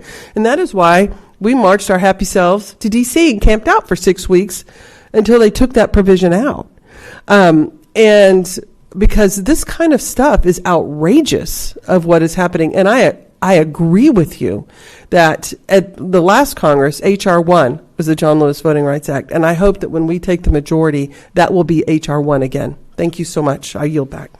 Yeah, well, to piggyback on that, we have some registrars who are using credit reporting agencies as a method of determining validity for voter registration, if you can believe it. And we just came through that problem in our March 10th primary because people didn't know. And all of a sudden, they were using a credit reporting service for voter validation. So we have some problems. Chair recognizes the other gentleman from Texas on the committee, Mr. Green. Thank you, Mr. Chairman. I thank the witnesses and welcome them. And yes, I am a member from Texas. The state of Texas. In 1944, in the state of Texas, if you were black, you could not vote in the white primary. But there was a man in Houston. His name was Lonnie Smith. He was a dentist. He took Smith versus Allwright to the Supreme Court. Justice Thurgood Marshall, Ms. Clark, was a lawyer for the NAACP. Supreme Court in a landmark decision ruled that you cannot have all white primaries. Texas complied with the law and decided that Texas would have all white pre-primaries. Texas to this day continues to find ways to deny people voting rights and to strip away minority representation.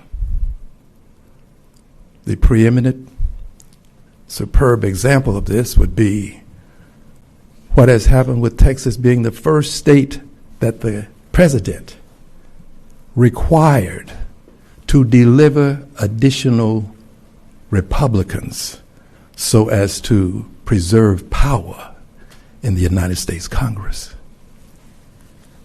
Texas delivered ostensibly, but in reality, maybe not.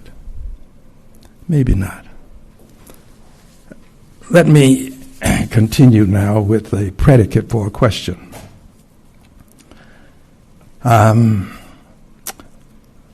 During the first year of his second term, the president signed Executive Order 14248, preserving and protecting the integrity of American elections. That's how it was styled. Didn't do that. Requiring a passport and other citizenship documents to register to vote. Directing the Attorney General to sue states that count mail ballots received after Election Day. You're very much familiar with the executive order. Now, let us review quickly an article from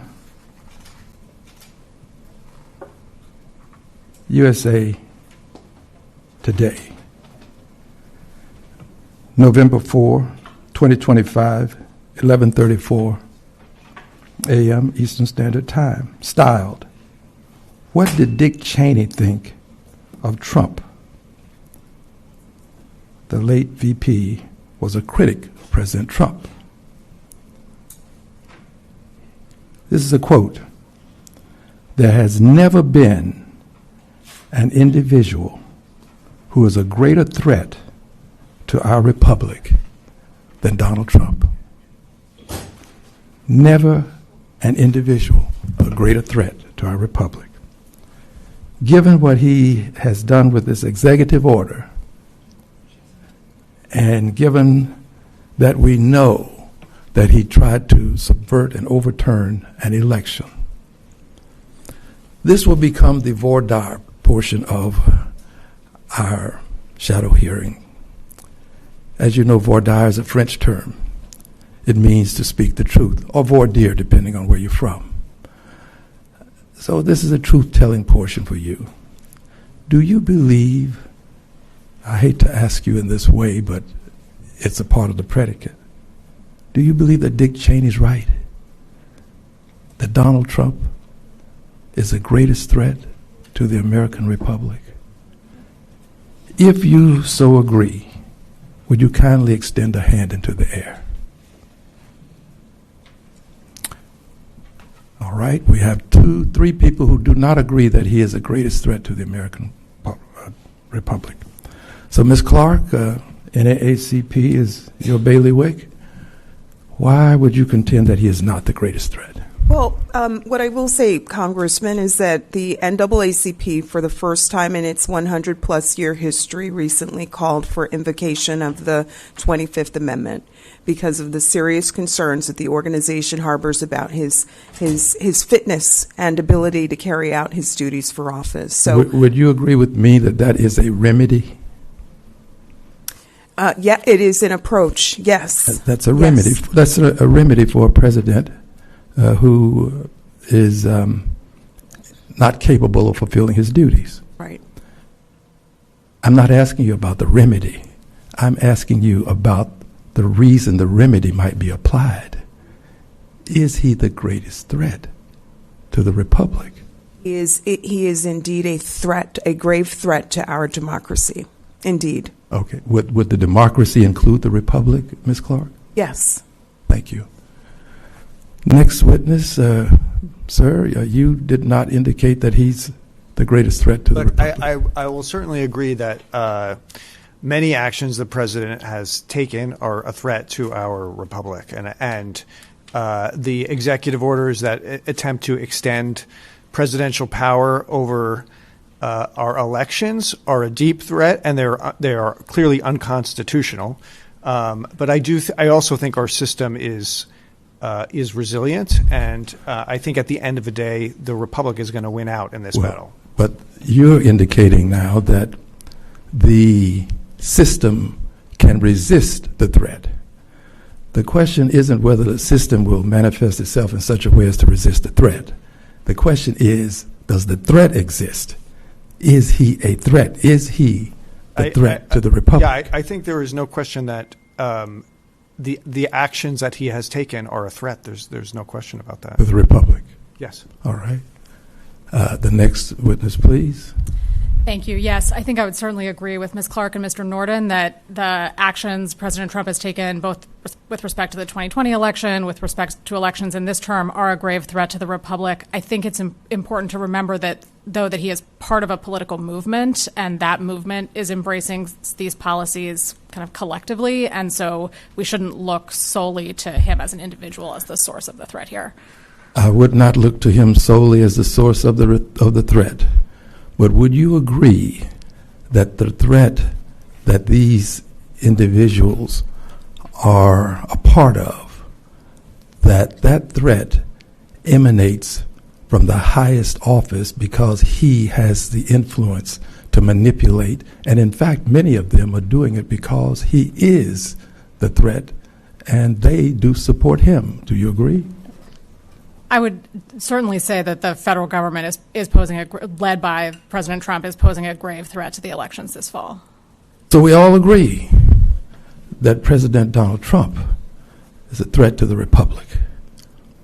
I mention this to you because there is a movement afoot now to contend that by simply acknowledging what Vice President Cheney called to our attention, by doing this, we are somehow becoming the source of some of the unacceptable behavior that we've seen as of late.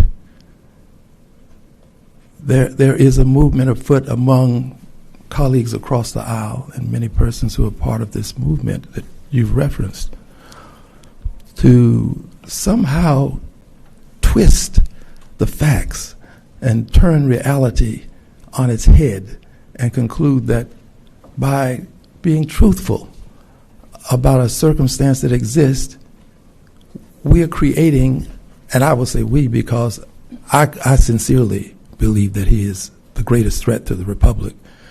But by doing this, we are somehow creating an environment where people would do ugly things.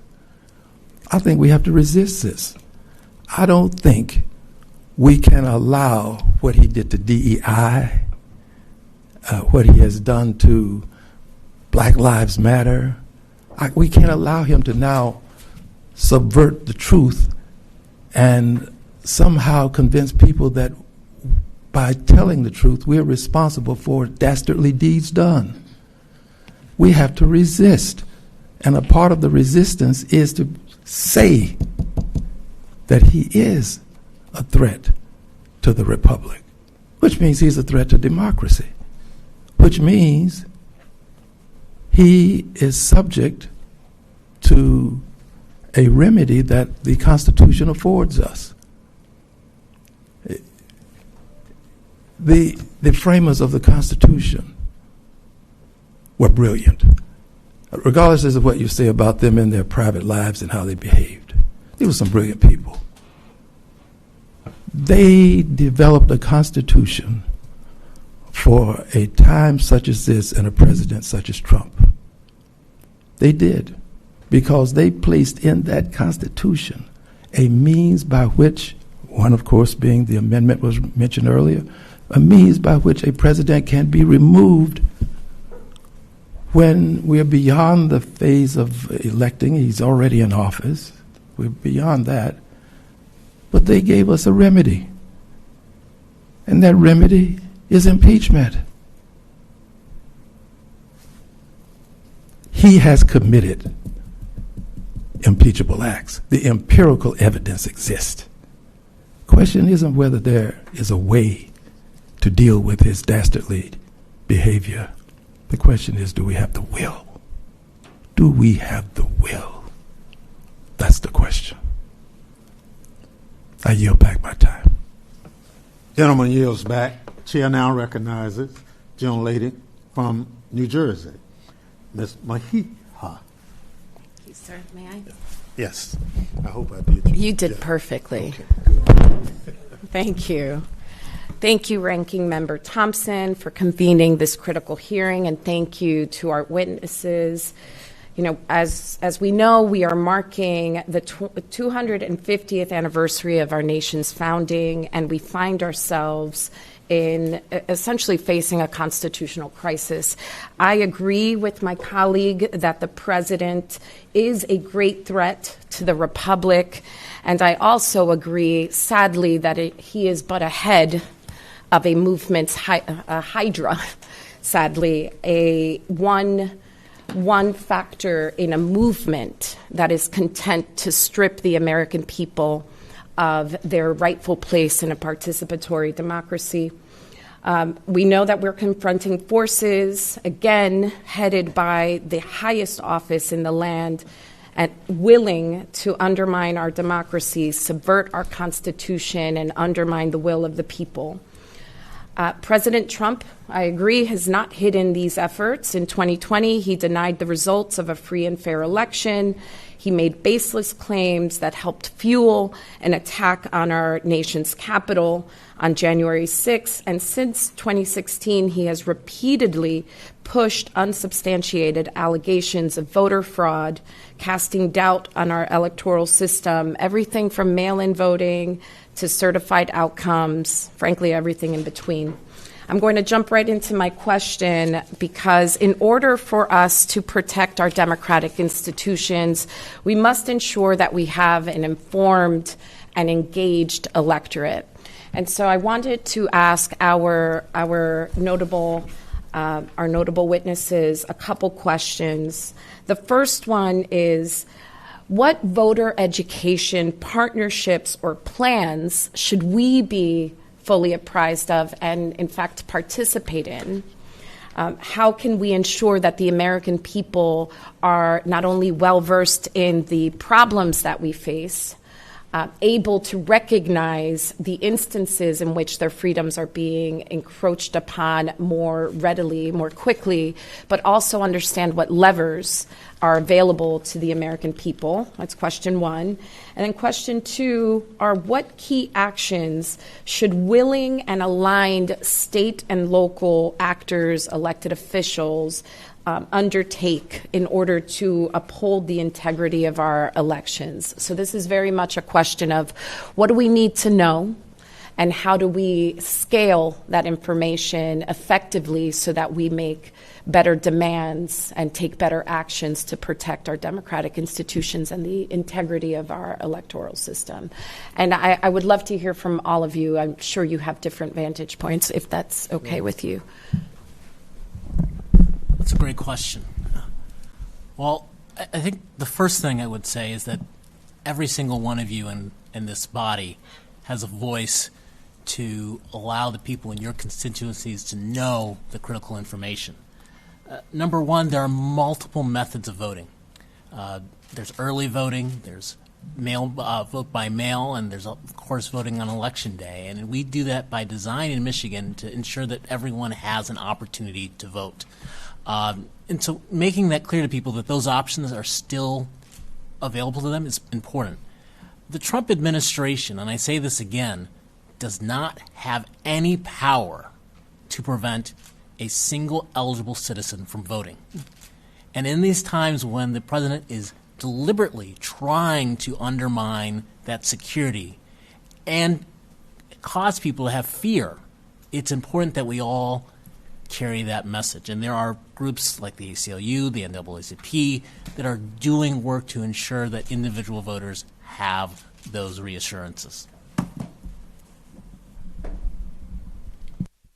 Locally in Fulton County, we provide as much information to our voters so that there is nothing that they don't know whether that's through a hotline number, whether that's through mailing directly to them, through commissioners like myself that have a very strong presence on social media, to making sure that we have as much contact with our local media outlets to get messages out. What I hear from my constituents in Fulton County is that from a federal perspective is that they wish that Democrats would meet the message that President Trump has in the same bold way that he speaks to Americans. They often say they can't really feel that sense of urgency or just the sort of straight talk they want to hear from our national leaders. So I would love for there to, I don't know how to make that happen. And that's a communications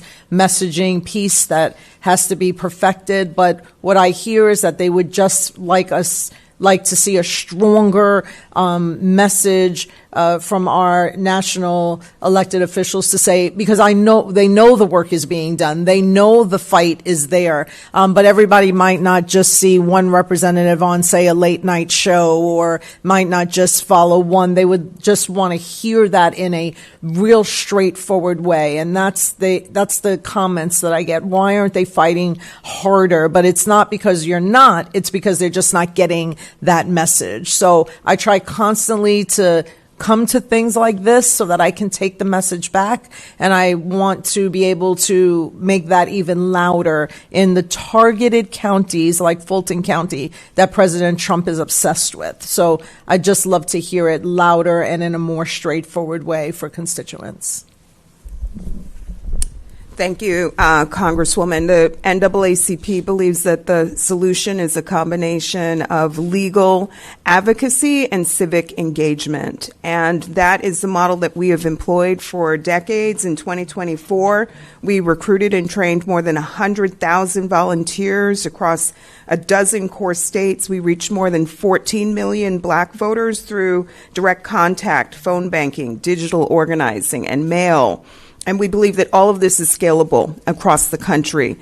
What is most important is we want to make sure that voters have a way to sound an alarm if they see a problem or encounter a barrier, and we are prepared to mount rapid response litigation to push back and ensure that every voice is heard this election cycle.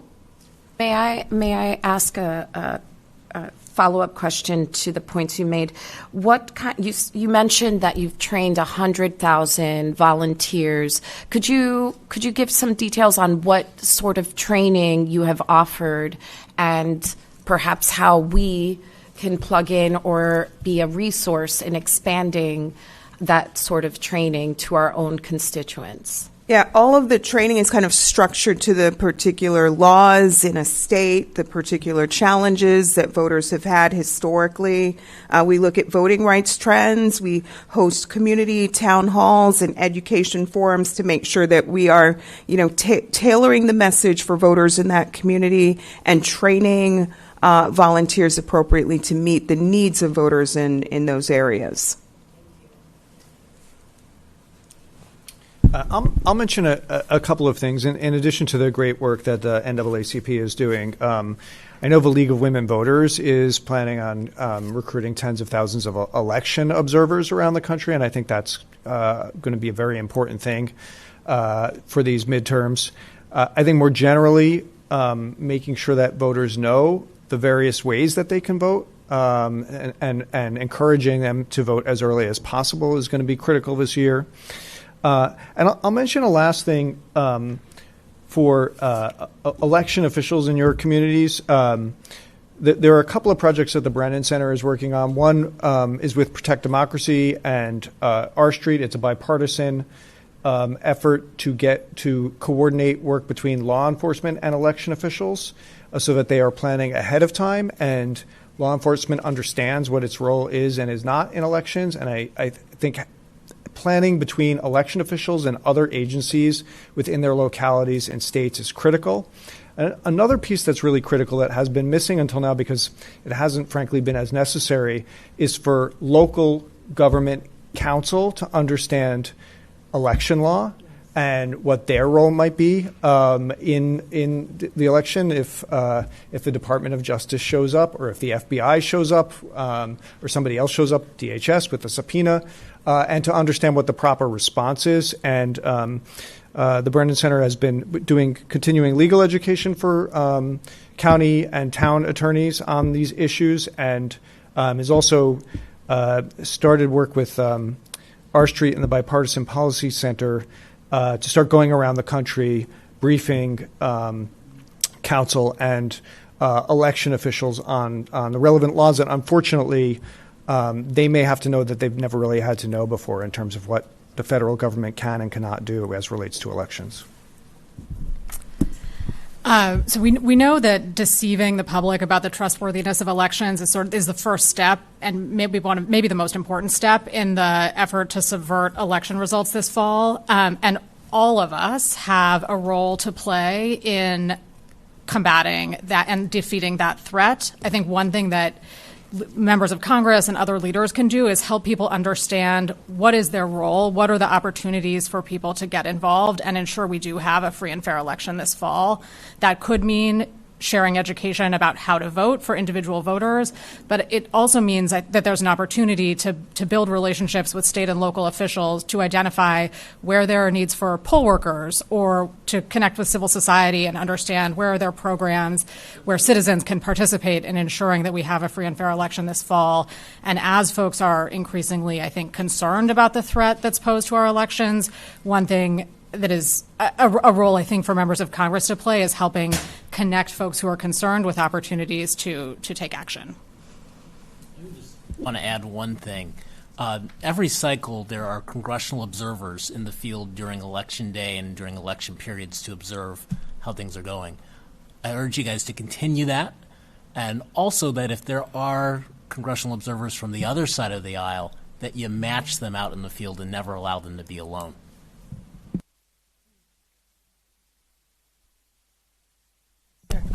I yield. Forgive me. Thank you. Commissioner Ivory, we know you have a firm departure date. We want to thank you so much for your testimony, and obviously it won't be your last appearance. We'll just forego the subpoena right now, but thank you so much. Thank you. If you just might let me just say one thing in closing, is that we in Fulton County, we are so aware of what the president is trying to do to our elections in Fulton County, because what happens in Fulton County changes Georgia. And so we are working every day to make sure, and I thought it was a critical point that Mr. Norton said, that attorneys, that elections, county elections, commissioners and chairs understand the legal battle that we have in front of us. We did know that President Trump was coming to Fulton County. We just didn't know how. And so now that we do, we are fully prepared to continue to fight proactively rather than reactively. And I think that is so important in moving forward in all counties. And I just want to thank you. This is my second time coming to D.C. since the FBI raid. And I just want to thank you for allowing our voice to be here, because it's so important for people to know at the very localist of level is where it is happening, and where things are changing, and where his attacks are targeted in order to disrupt the system. And he tried to do it in Fulton, but the South has something to say, and we will not allow him to mess up our elections that are happening right now and that will happen in November. So I thank you so much, and I welcome an invitation to fly at any time to speak about Fulton County. Thank you. Thank you so much. Chair recognizes gentleman from Virginia, Mr. Walkinshaw, for 5 minutes. Thank you, Ranking Member Thompson, and to our witnesses for being here to talk about this really important issue. The Cybersecurity and Infrastructure Security Agency, or CISA, was established in 2018 to defend our nation against growing cyber threats, including foreign interference in our elections following Russia's attempt to influence the 2016 election. Election infrastructure was designated as critical infrastructure to ensure state and local officials had access to the cybersecurity tools and information sharing necessary to safeguard our democracy.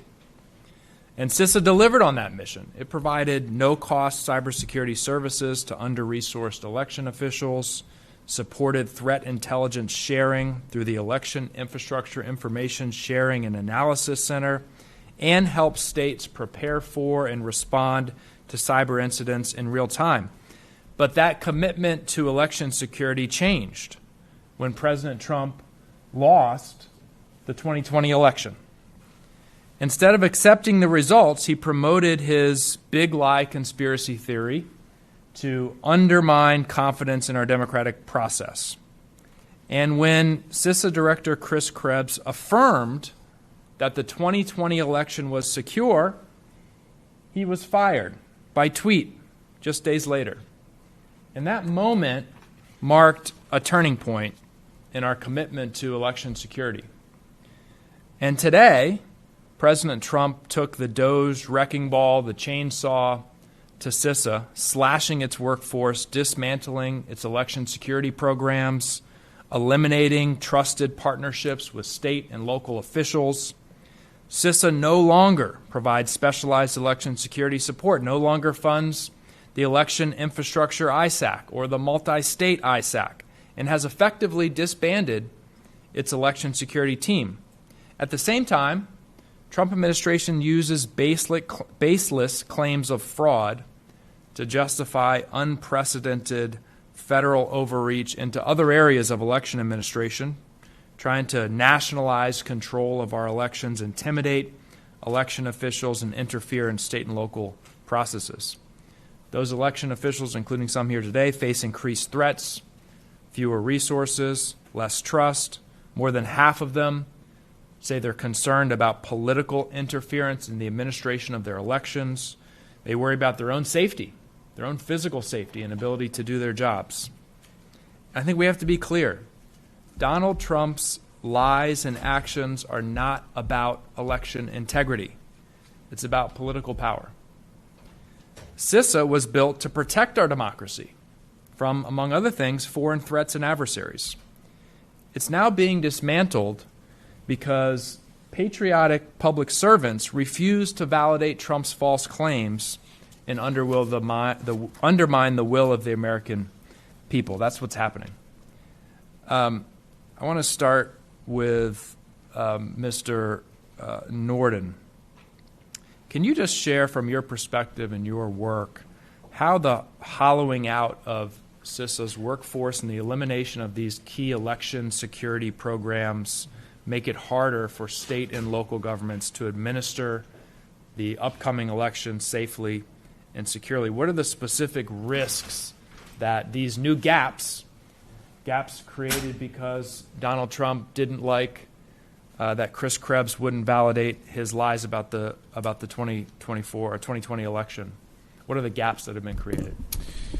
I would say probably the biggest gap is the lack of sharing of information, coordination. So, and that, as I mentioned, 98% of voters will have a paper record of their vote. We can go back and we can go look at that. But when something happens, if there is a cyber attack, or if there are bomb threats, as there were in the 2024 election, there were hundreds. There's nobody to see in early what is happening, to communicate to officials, to let them know, and then to have early, clear response as to what is happening. So my biggest concern with the lack of this kind of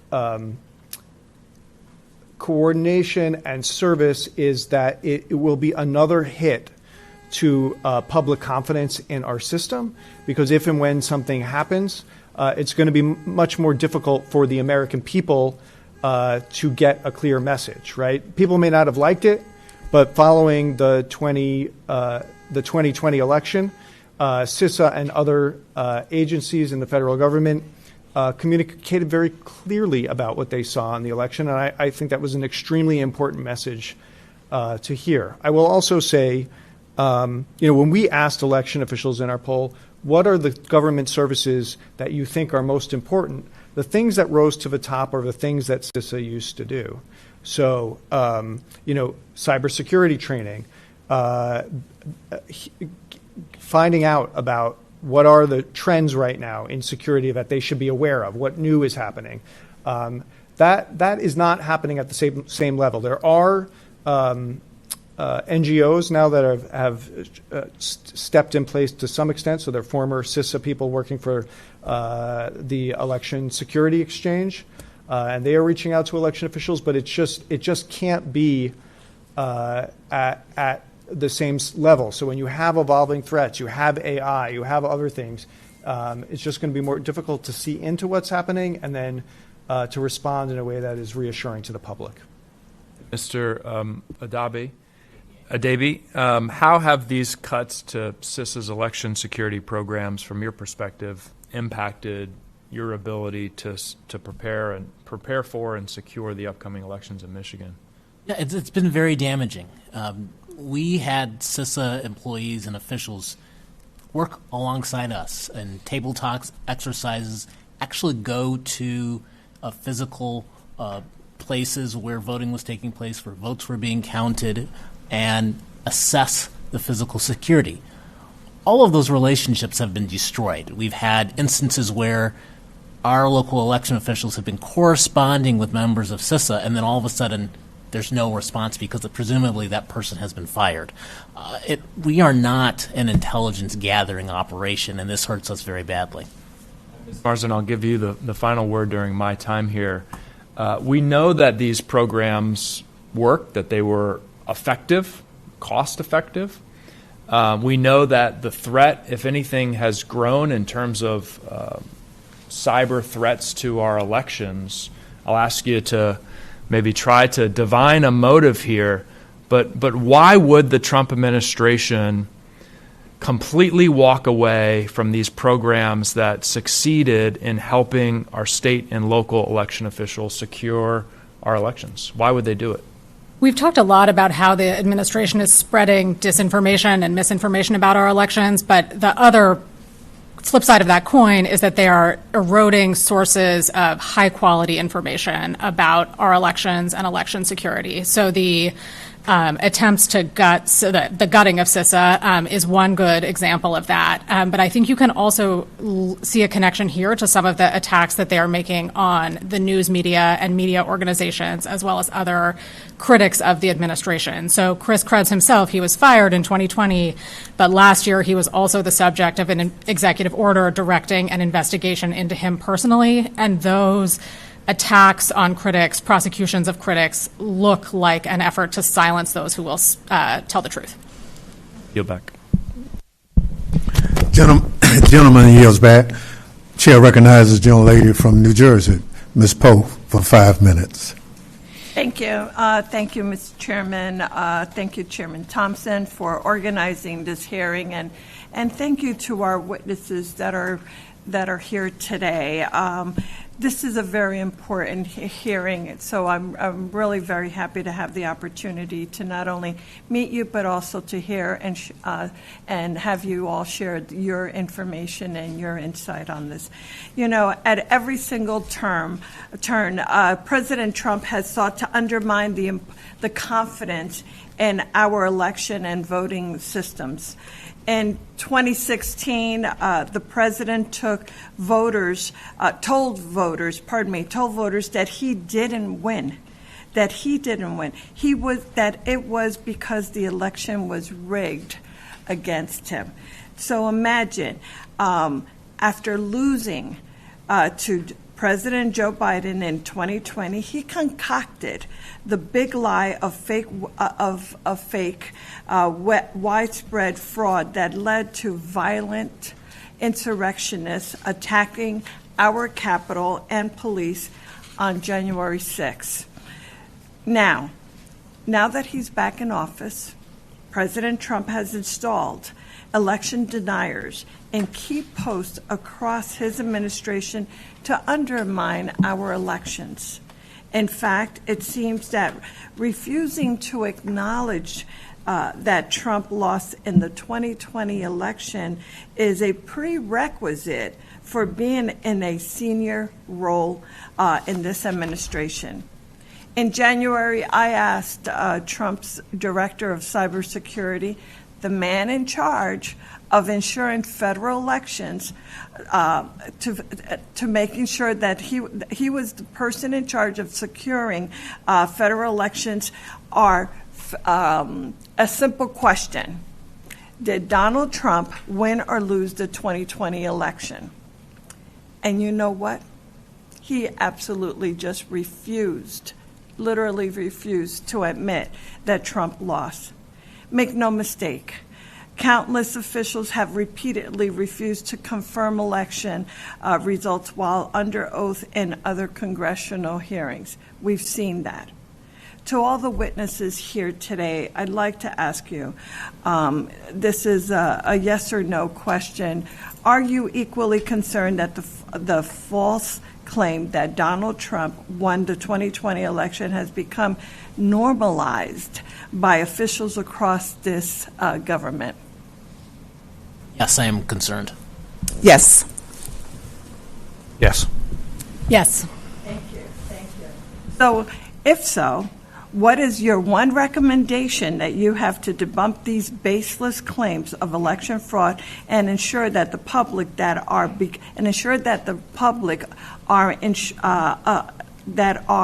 in the upcoming elections this year will be safe and secure? Say the truth. We conducted over 250 audits in Michigan after the 2020 election, which all verified the results. We will conduct another audit after this election cycle. We are going to ensure that everyone who wants to vote in Michigan, who is eligible, will have a voice. I agree. Continue to speak the truth and to not be distracted. There's an important midterm election cycle, and we need to continue to work to ensure that every voice is heard this election season.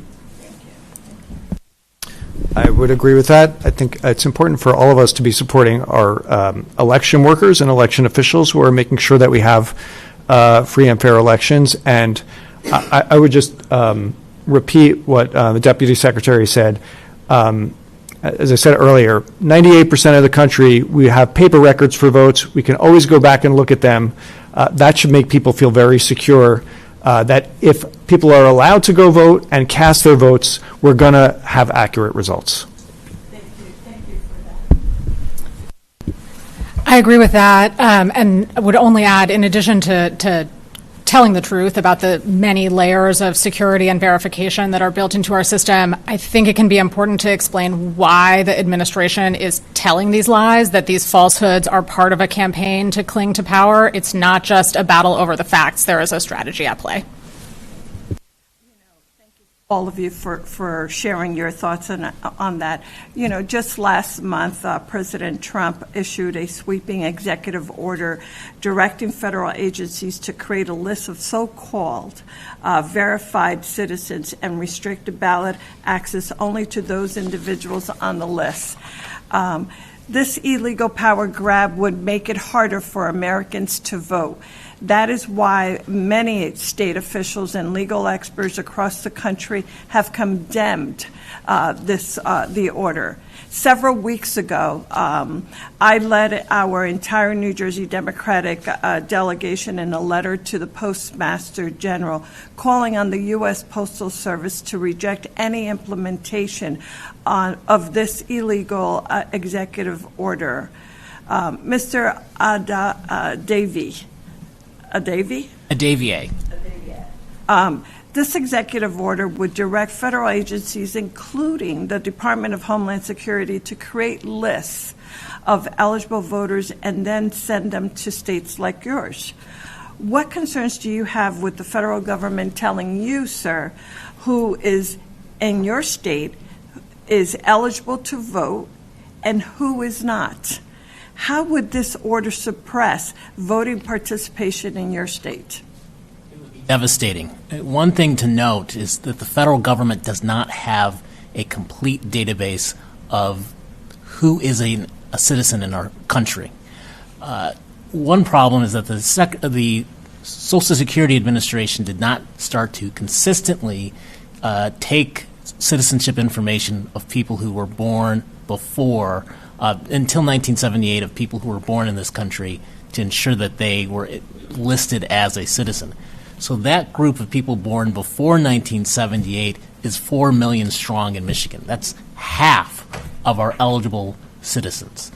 So we just can't have that, because it would just destroy the ability to really understand who's eligible to vote in our elections.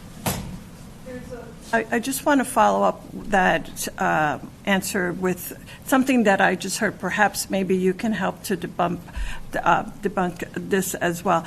My understanding is that they're also looking at some of, like, for example, what is the credit scores or credit information from some of those folks on that list, and trying to compare that. And if there's any difference, they'll indicate that they're not the person who they say they are, or that they're not eligible. Has that come across any one of your desks or information? Not sure if that, can anyone speak to that? We certainly haven't done that in Michigan, and we never would, because that's not accurate. No, I'm not asking if you have done it. I'm saying, have you heard that that is being used as a method of determining whether or not someone should be on that list or would be eligible to vote?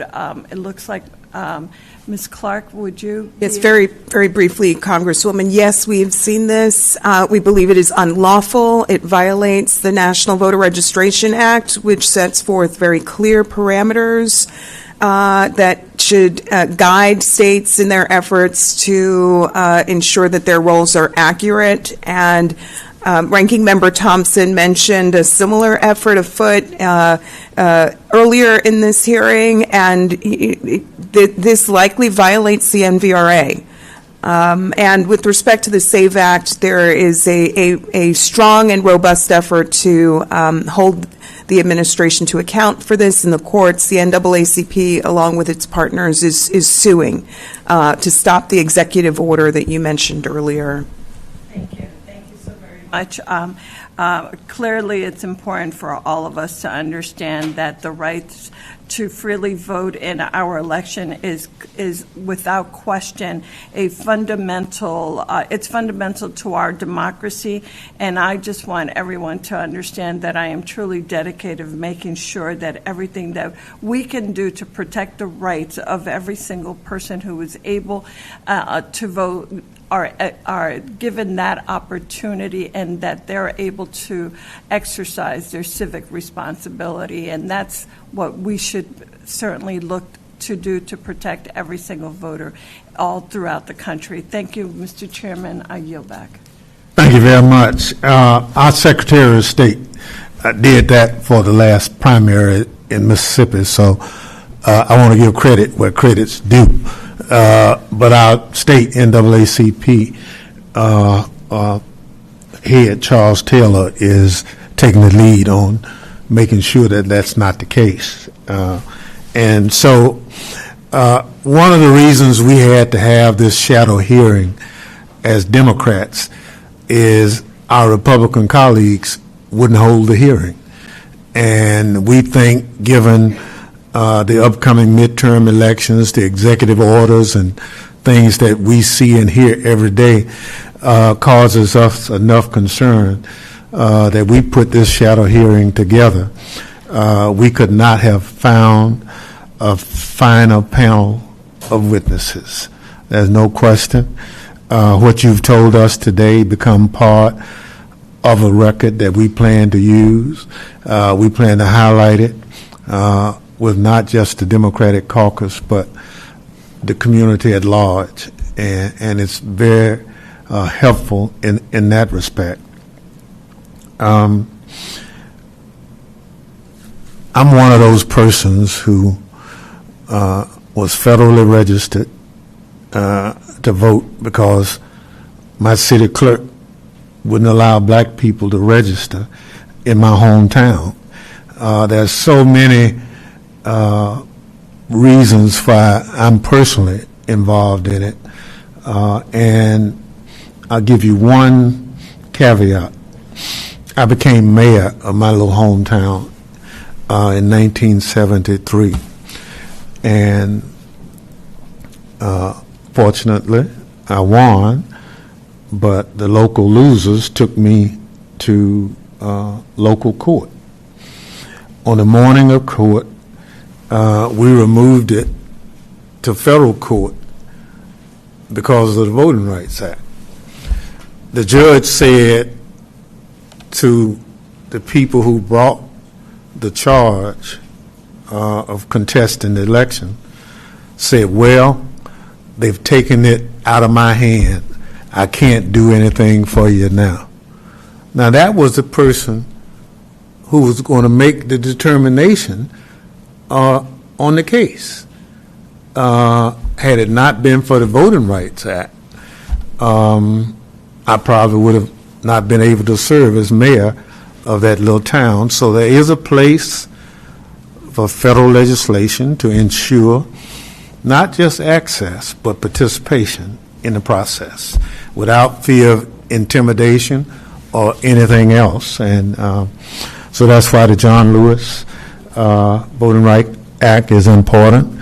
We're going to look at the redistricting part of it because it needs a little tweaking. And I think we've resolved that part. So thank you, witnesses, for your valuable testimony. And obviously, all our members who mixed other things in the process, but they came and got their points in, and we thank them for their participation. If there's no further business, this hearing is adjourned.